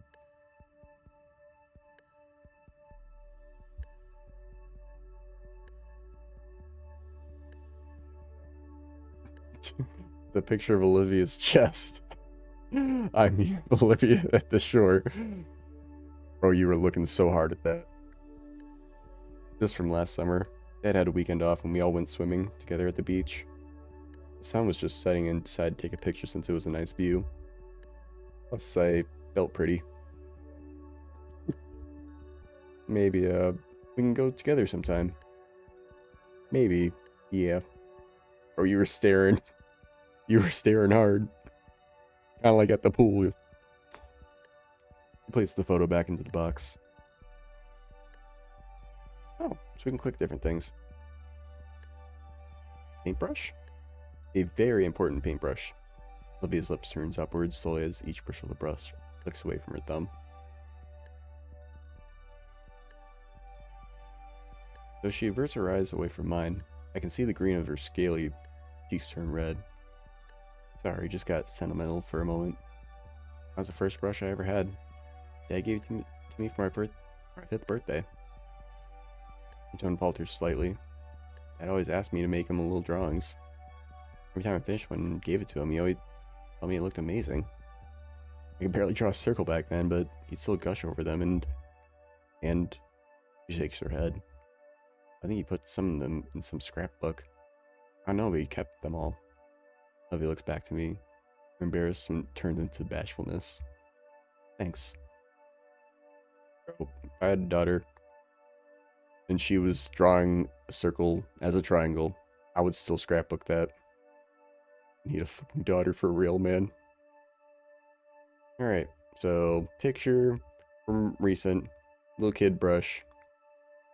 Let's go with lighter. That seems to be something more relevant and new. Oh, this used to be Uncle Randy's. Think Raven mean anything? She shakes her head with a soft smile. Not really. She said it's hard to seal and hide stuff that look unique. Really? Really, I think he thought it looked cool and not tacky. I think it looks cool. You would. Wow. Alright, all these rocks. Where are those? There's a couple cool rocks I found around. Yep. Of course. He's autistic. I liked how they look, so I kept them. Like guys with sticks. Hey man, I found this cool stick. You wanna see? Oh shit, let me see. Cool stick. Hell yeah. I grabbed one of the rocks and give it a closer look. It's great with the thin brown lines all around it and smooth to the touch. Perfect skipping stone. It's one of my favorite. Tastes like what? Why are you tasting the rocks? How do you know that? Okay, I tasted it. Oh, so I gotta click on all these. Okay. Let's go with baby teeth now. What's that? That's my first tooth. Oh, never seen baby down teeth up close before. So tiny and sharp. What's that one? That's my 58th tooth. Teeth grow back? Yours don't? Humans. Is this like a fucking Bakugan? Oh shit, that probably is a Bakugan. I love this little guy. What's that? Let me show you. He rummages through her box and plucks out a tiny hexagon piece and places the plastic ball into it, and right before my eyes, into this little robotic looking dinosaur. Oh. Yeah. Dinoid to be exact. I was hooked on the show when I was, I was asking at toys for my birthday and Christmas. I still got mine somewhere. He's got the rest of my old collection. This is always one of my favorites, so I kept it here. In the background. What's that?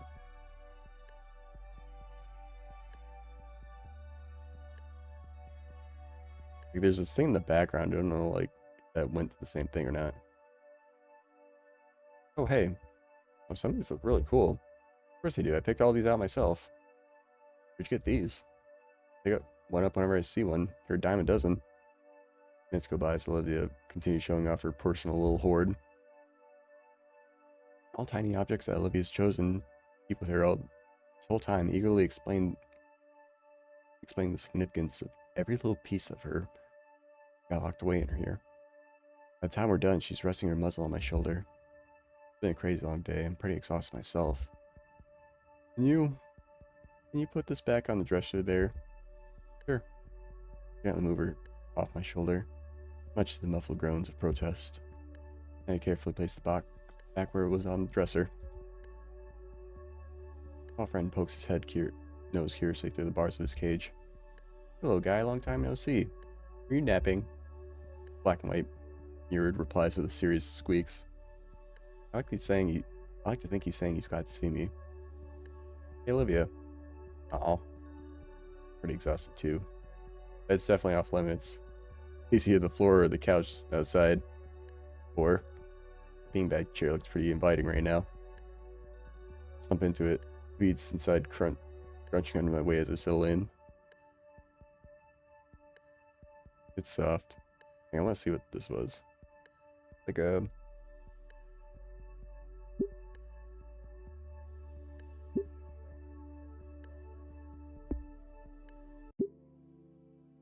extras.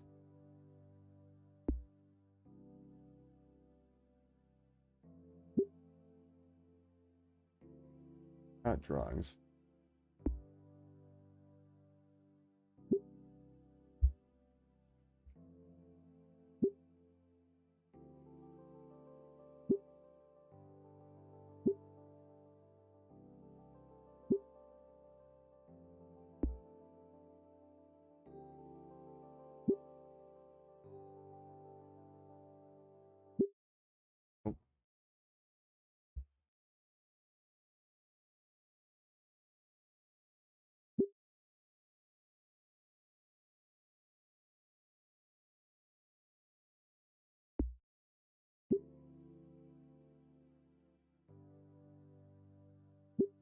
not drawings. Try and get into the gallery.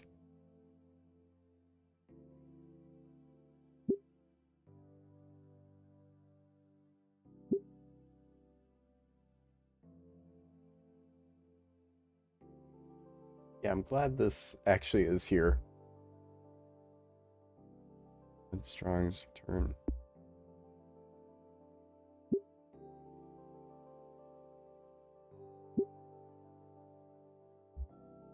Huh.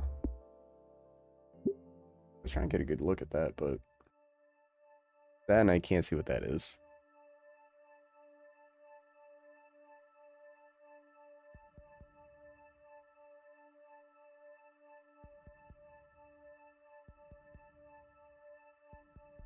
At it like right into my screen. My eyes are like right up against the monitor.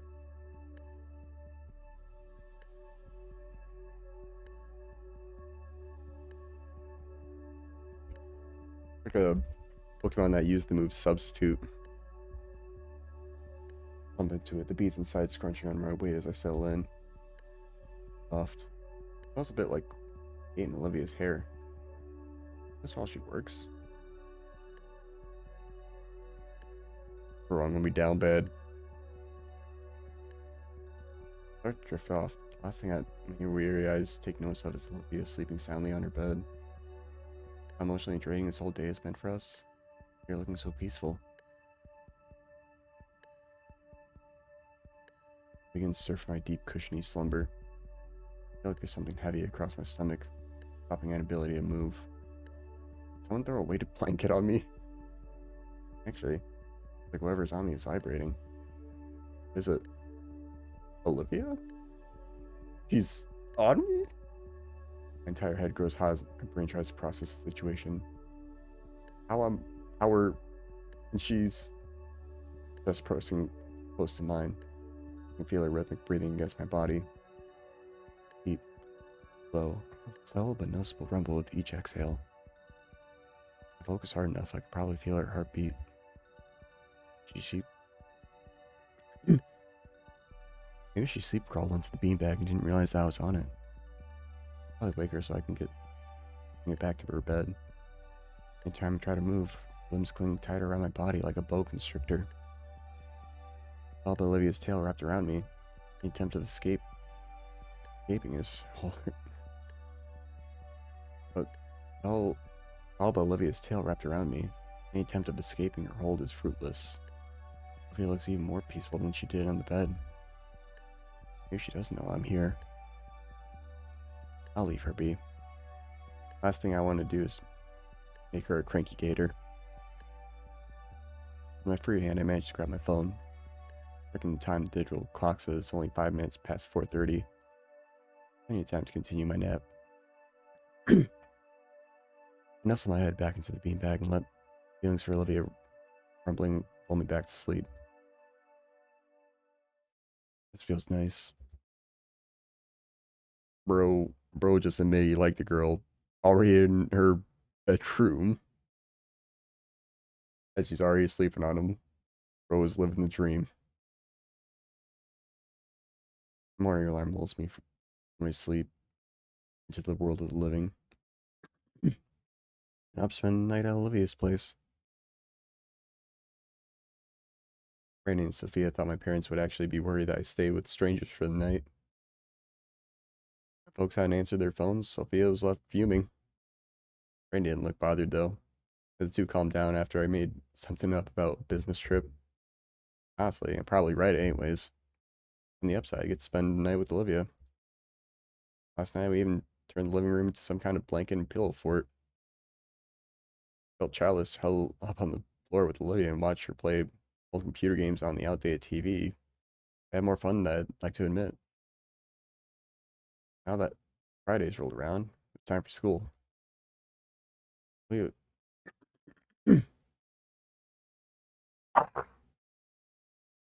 Olivia's wheelchair is out of commission until Randy can go get a replacement. Means she'd have to miss out today. Given the state of both her emotions and wheelchair, Amy have to go without her and leave her all alone. Honestly, I don't want to be alone in my cold, empty house either.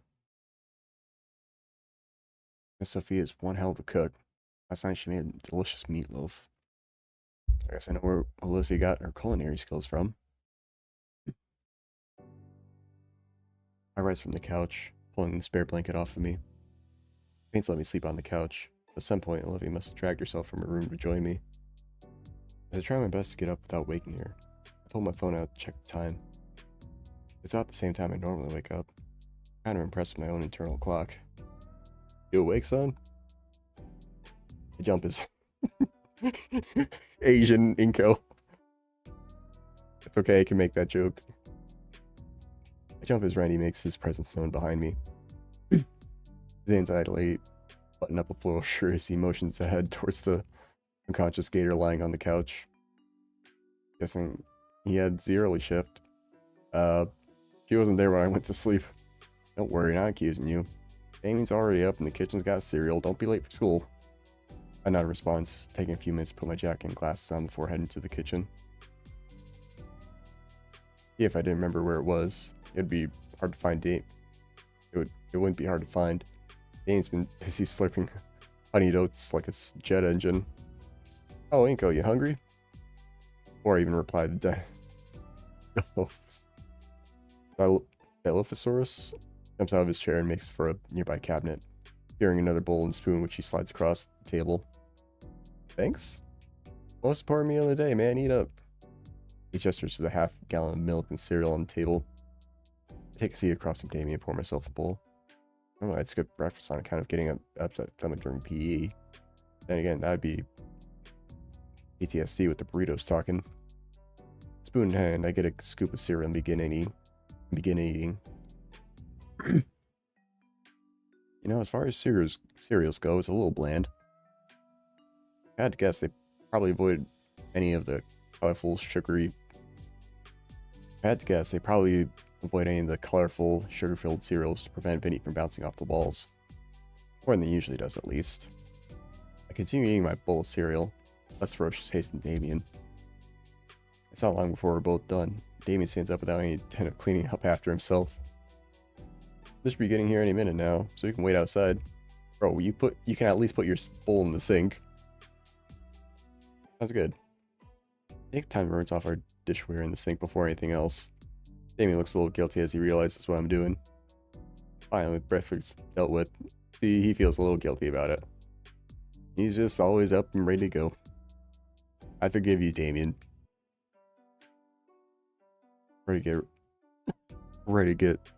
Ready to head outside into the cold, harsh world.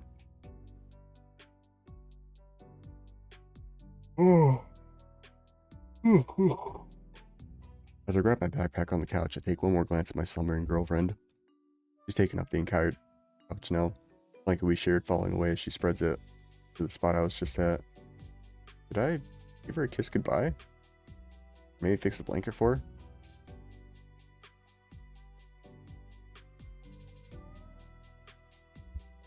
Okay, this is definitely a choice that doesn't matter. This is just one of those fun responses. Alright. Then she did like the awkward she's probably thinking like, okay, I'm gonna give him a kiss and they're gonna do like the tongue thing. Which is why she was probably biting. But we're gonna give her a kiss goodbye.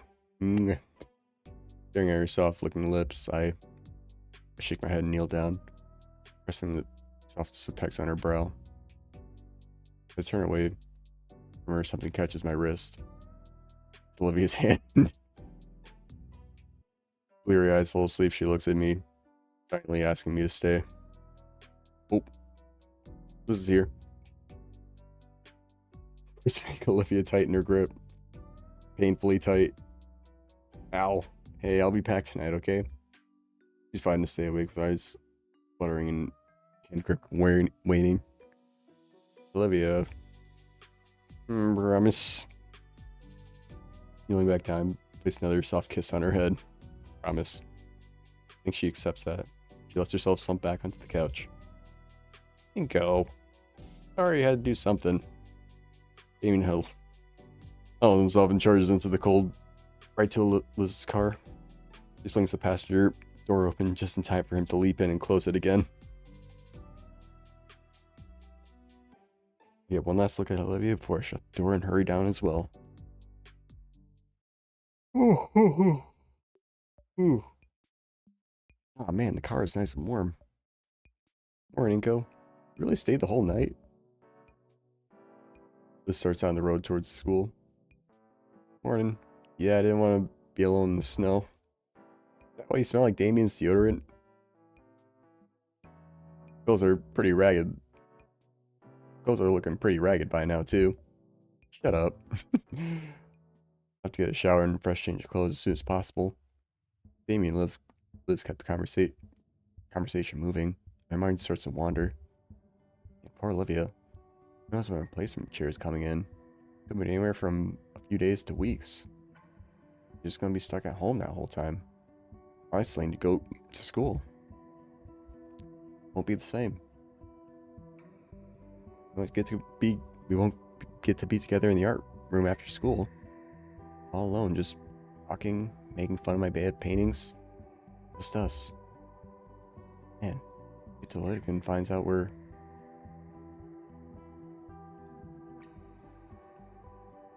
I miss him. Damn it. Well, I guess he knows by now then. Man, really won't be the same. Yo, Inko, you good? I'm pretty down all of a sudden. I'll be fine. I appreciate you guys, really. Been the best school year of my life so far. Thanks for being my friends. Hey, you're cool too. Who brought this on? Damien. Oh. Last school year's been pretty special. Hanging out with you guys, so much has changed in such a short amount of time. Even if things are shaky right now, it's really been worth it. I have hopes for what comes next. Me too, Liz. Bounce falls over the car as Liz takes off. Damien's hand is only occasionally swatted away from the radio now as we all sit in companionable silence. It's nice taking a different scenic route to school.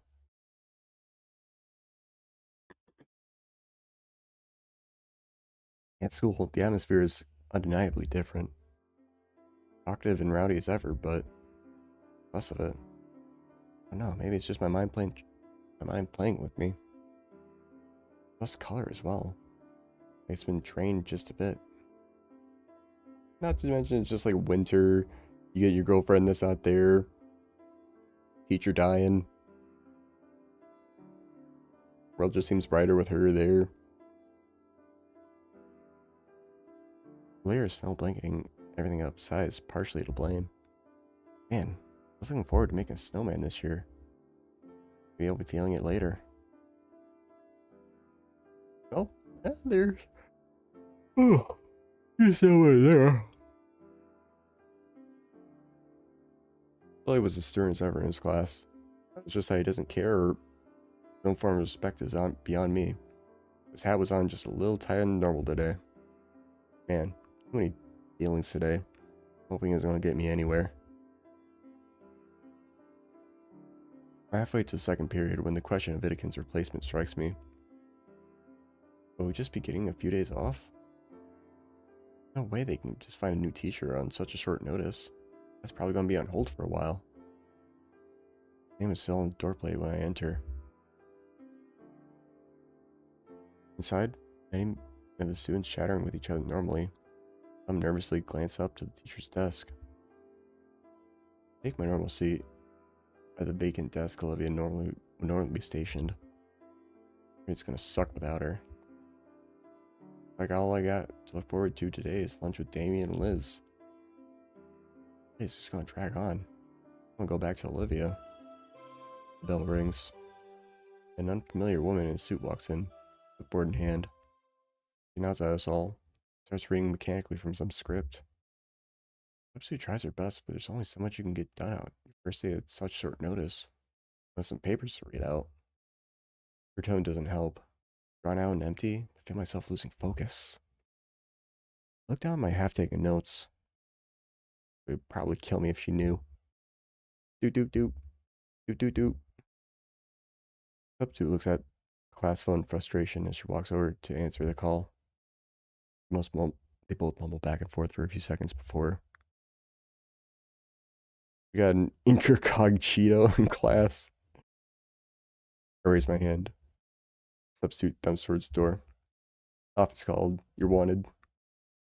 Weird. What would the office want with me?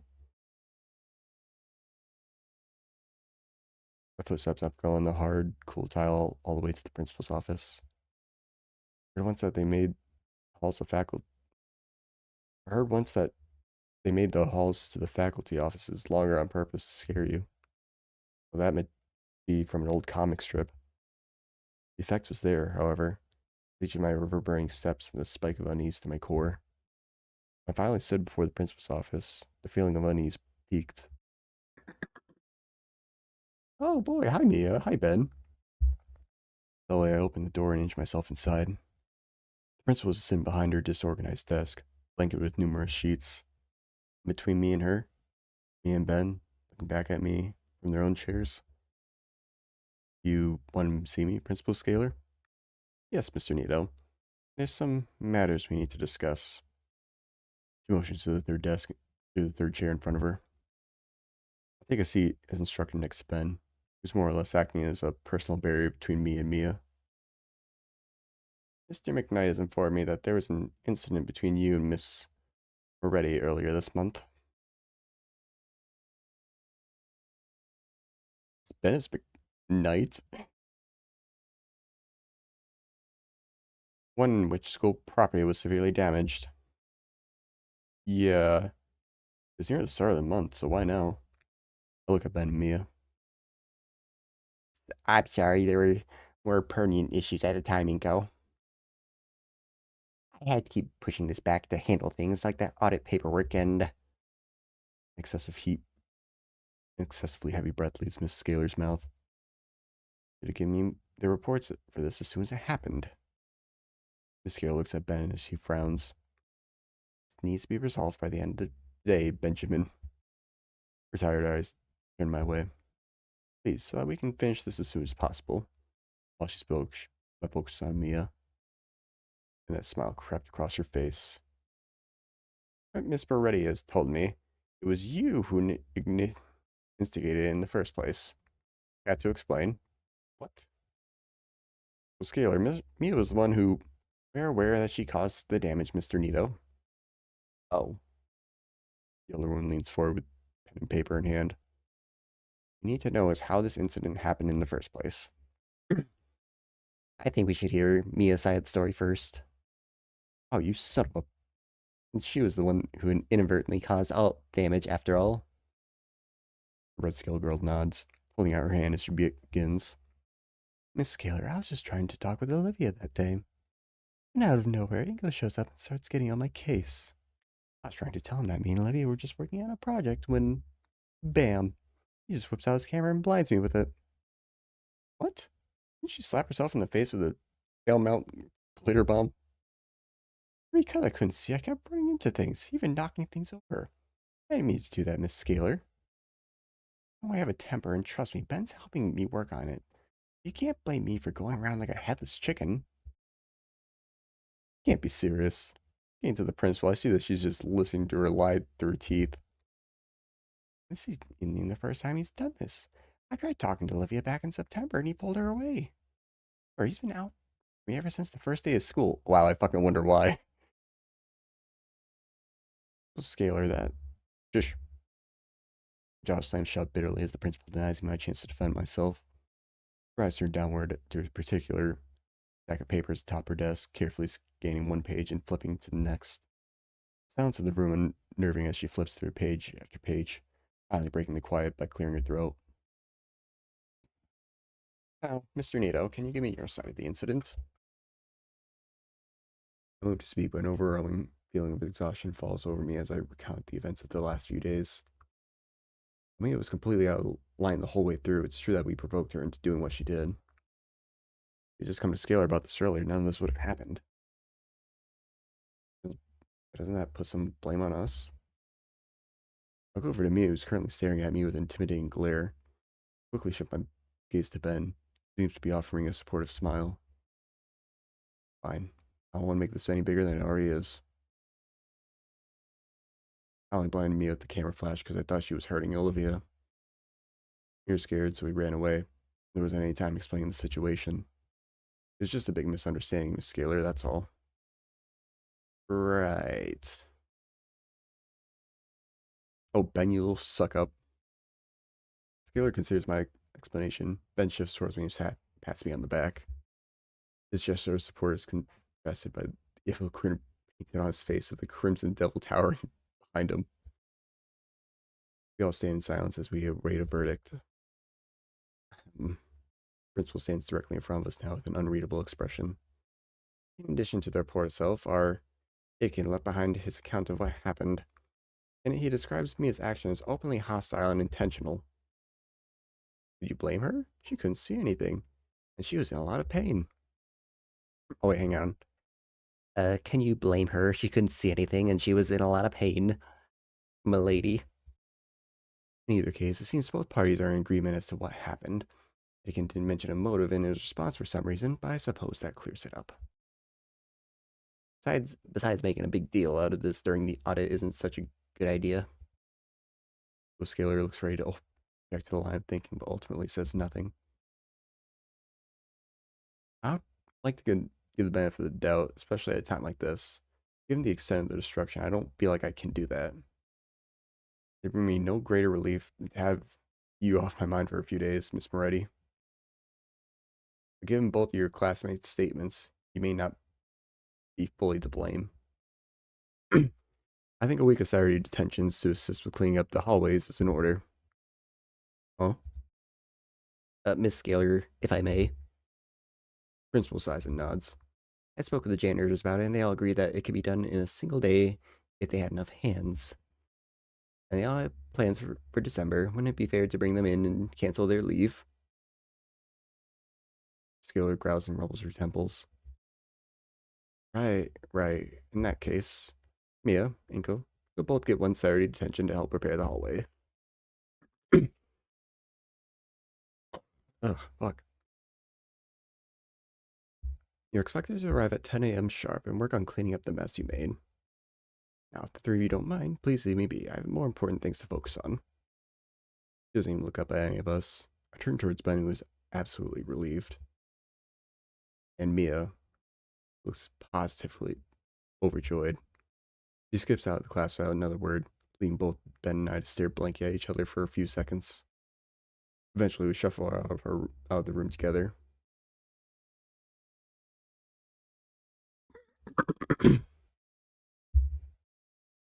Well, guess that's it. Damn it, I've never gotten attention before, but I find it hard to hear it much. Anyways, I want to go home or see Olivia again. Inko, are you okay? My head turns half-heartedly towards Ben. No, not really. What do you think, Ben? Look, man, I'm really sorry for what happened back there. But thanks for helping me out. I don't want to make a big deal out of this since me and Olivia are both struggling. Speaking of Olivia, is she doing alright? She's at home right now. Well, you ought to comfort her. She's going through a lot right now. Think I don't know that? I know you are, too. You could use each other, especially after what happened. I'm already going to see her after school. That's good. I have to go, but thanks again, Inko. You really did me a solid there. Inko, thank you very much. She was going to use the strap on it and get past this. Besides, the tension isn't all that bad. It's not going to appear on your record. I can make sure of that. Thanks, Ben. Don't mention it. With a smile, the student council president nods at me and turns to leave. Before long, it's just me standing in an empty hallway outside the office. Oh, at lunch, I already want to go home and fall asleep. At least Damien and Liz are probably waiting for me. After school, I took the metro back home to shower and put on some new clothes. It turns out my parents really were on a business trip over for the weekend, as indicated by a sticky note on the fridge. At least I'm back at the Paynes regardless. Brady opens the front door to let me in. One thing I will say is, like, I love how they're more interactive with, like, the family. I don't know why the music's slightly louder than usual, but, like, in this new game, like, you got to interact with Fang's parents a tiny bit, but it wasn't very much. And even then, Anon never mentioned really like his parents. It was really just a few brief things. Because he was also like a transfer like Inko here. Well, not a transfer, but like a traveled law, I should say. And just having this family connection with like the Pains really is a nice touch.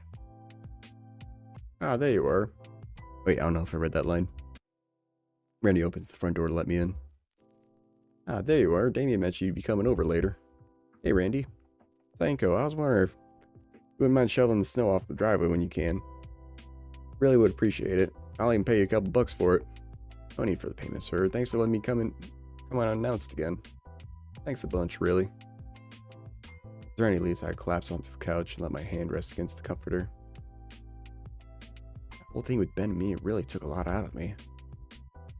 The weight of my heavy thought drag as my head dragged weight of my heavy thoughts dragged my head sideways until I could see Olivia's bedroom door. My eyes linger there as I can see her getting up to see her. Or just give her some time to come out.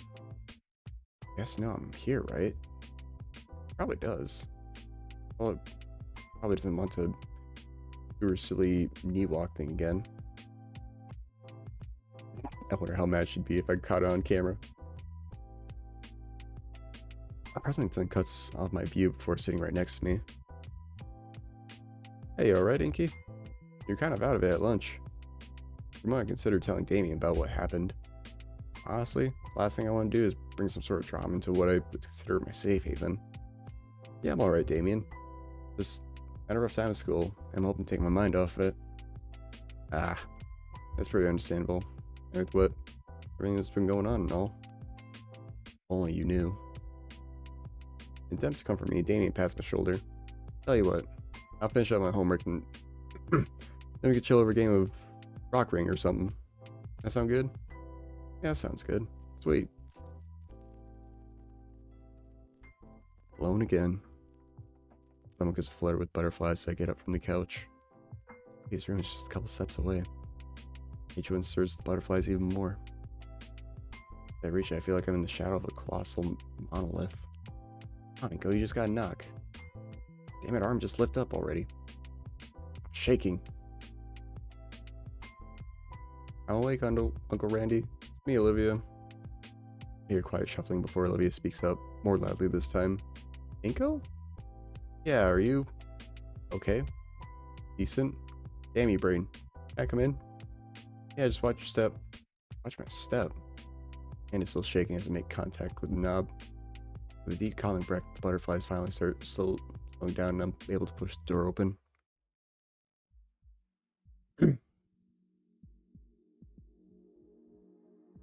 Bro, I can hardly see my fucking screen.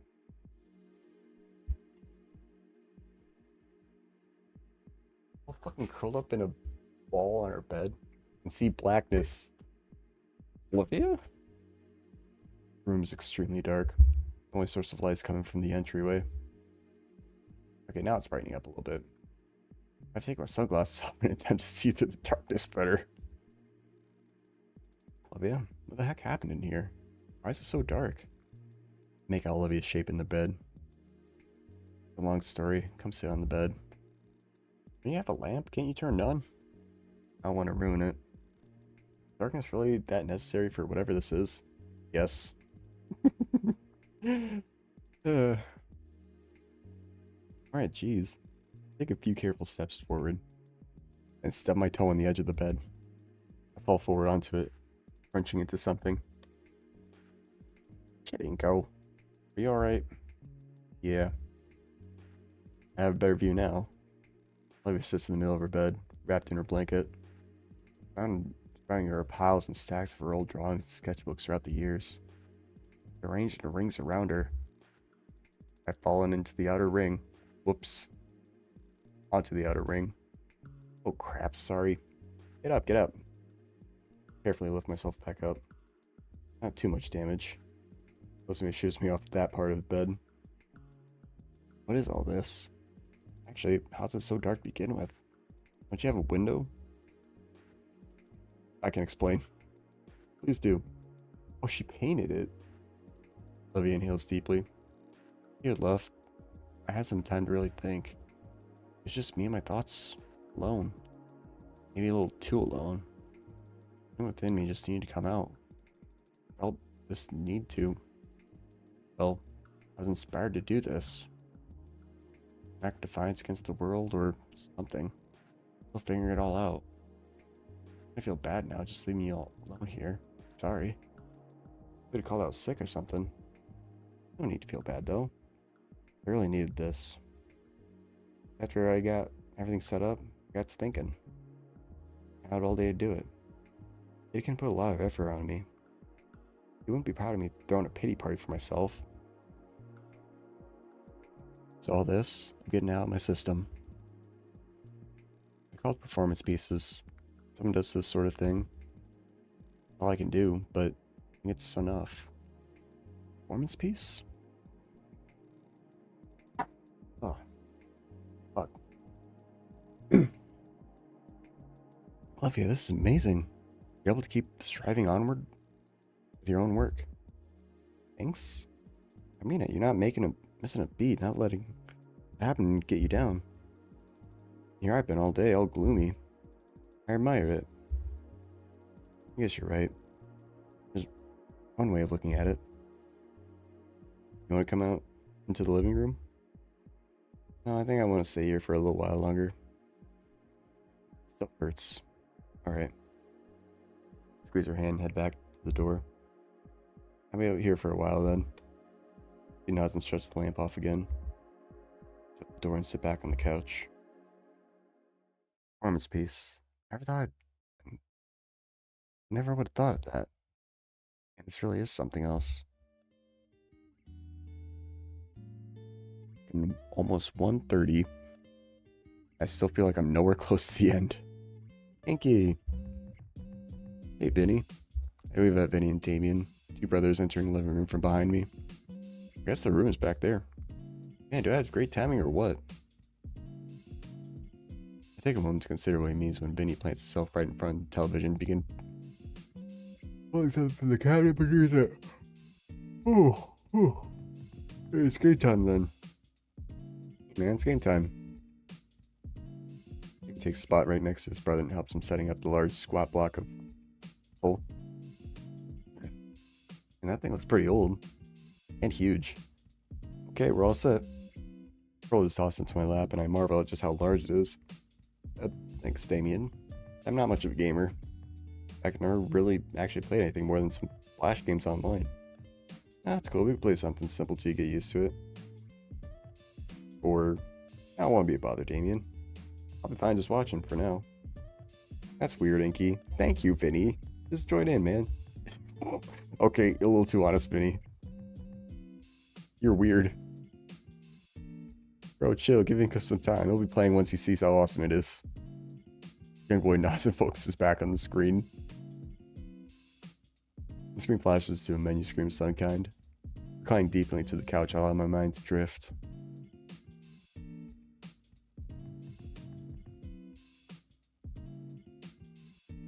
I don't know how long my brain was off. When I came back, I heard the telltale noise of a door hinge opening. Looking in the direction of the noise, I see Olivia on her knees, casually shuffling along the floor to the couch. Hey, Olivia. The game pauses when I say that, and the two brothers also wave at her. You guys, dinner ready yet? Almost, little Ace. Randy's shouts come from the kitchen. When did he get here? Yeah, I must have spaced out for a while. Quick check on my phone says I've been in a deep thought for at least an hour. Phew, okay, the fish is ready, you guys. Fish? I didn't hear any cooking. I don't smell anything. It's coming. Just a sec. Loving, oh, it's not gonna be cooked. Loving Vinny fell after Randy's voice without a word. Damien quickly pauses his gaze and sets the controller aside for motioning me to join them. I push myself up and trudge towards the kitchen. Inside, the Payne family is hurrying to sit at the dining room table. Even Olivia is struggling to help herself up into the chair. A hand from Damien pulls her up. On the dining room table sits a Silver tray covered in raw fish, wasabi's, bottles of soy sauce, and slices of ginger. Ever had sashimi, Nico? Oh, they just have sashimi. I'm actually very familiar with it. Surprised my sudden turn of luck.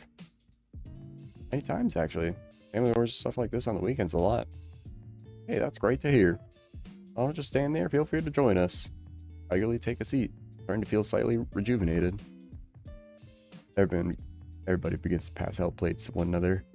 I'll pluck out pieces of salmon from the tray and place them onto our plates. 5 minutes in, everyone is enjoying the fish. Can't help but notice everyone else is eating properly, though. Soak their fists in soy sauce, and the ginger seems to be eaten at random rather than it uses a palate cleanser. I don't just wantonly eat this delicious meal like that.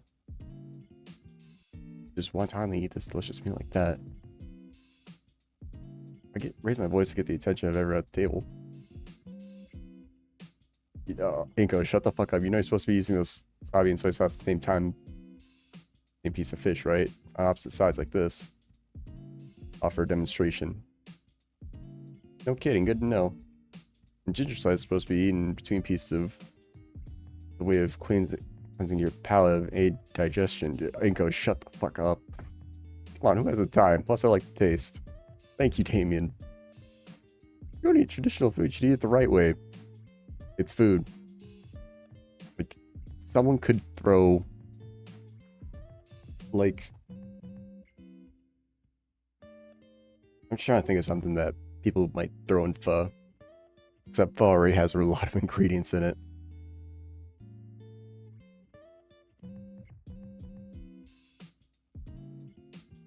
Like, you can throw meats in there, you can throw vegetables in there. If someone wants to throw an apple into pho and eat it, I'm not going to tell them they can't. I might say it's a little weird, but I'm not going to stop them from eating it. Like, bro, it's food. Just eat the damn shit. Damien's right on this one. Damien looks at me. I can tell neither he nor Vinny is bothered to listen to what I have to say. Like Rennie and Sophia at least tried my techniques, albeit sloppily. Olivia's looking at me with a bit of out on her face. What's wrong? We're not in a restaurant, Nico. Let them eat however they want. She's got a point. But the correct way ensures a balanced flavor. Maybe, but there's no accounting for taste, you know?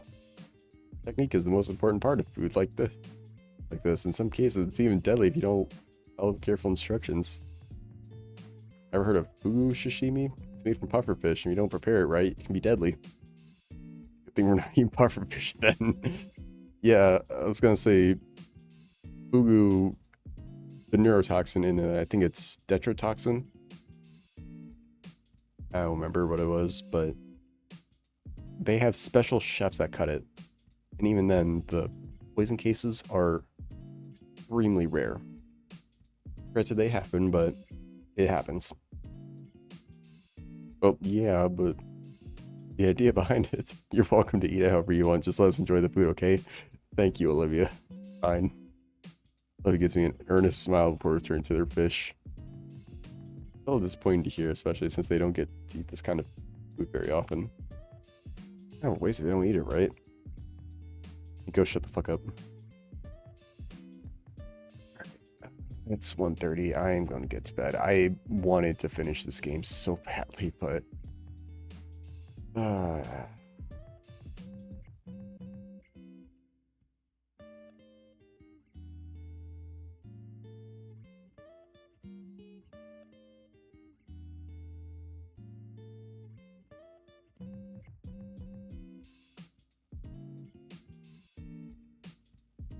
like, it still says like an average of like main story 7-hour average, and I'm well past the 12-hour mark. Granted, I'm reading a lot of things, but it's like, fuck, man.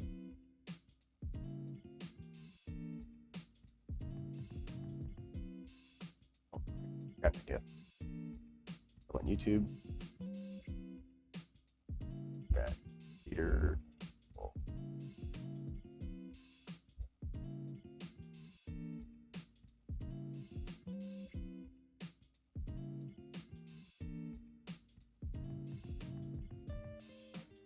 Okay, holy shit. I want to hug that gator 3 months ago. Walk through ending 4, part 1, no commentary. 12 hours long.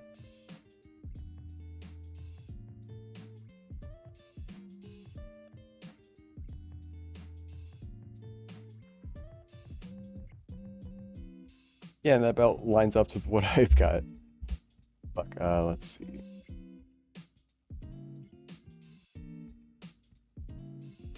Okay, part 2. This part 2 is another fucking 9 hours.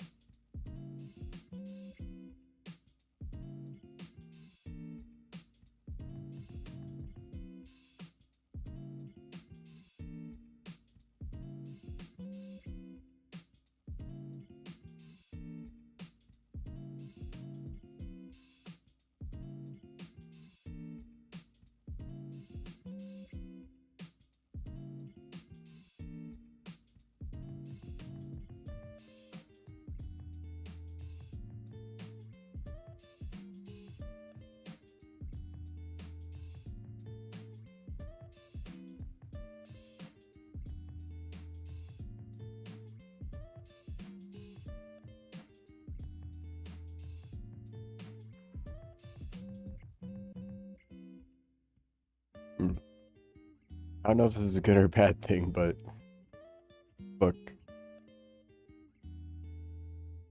Like looking through the video, just trying to find parts. I'm seeing different comparisons.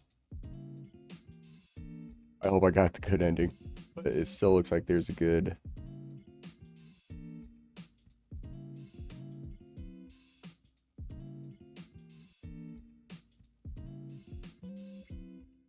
Five, 4 more hours roughly.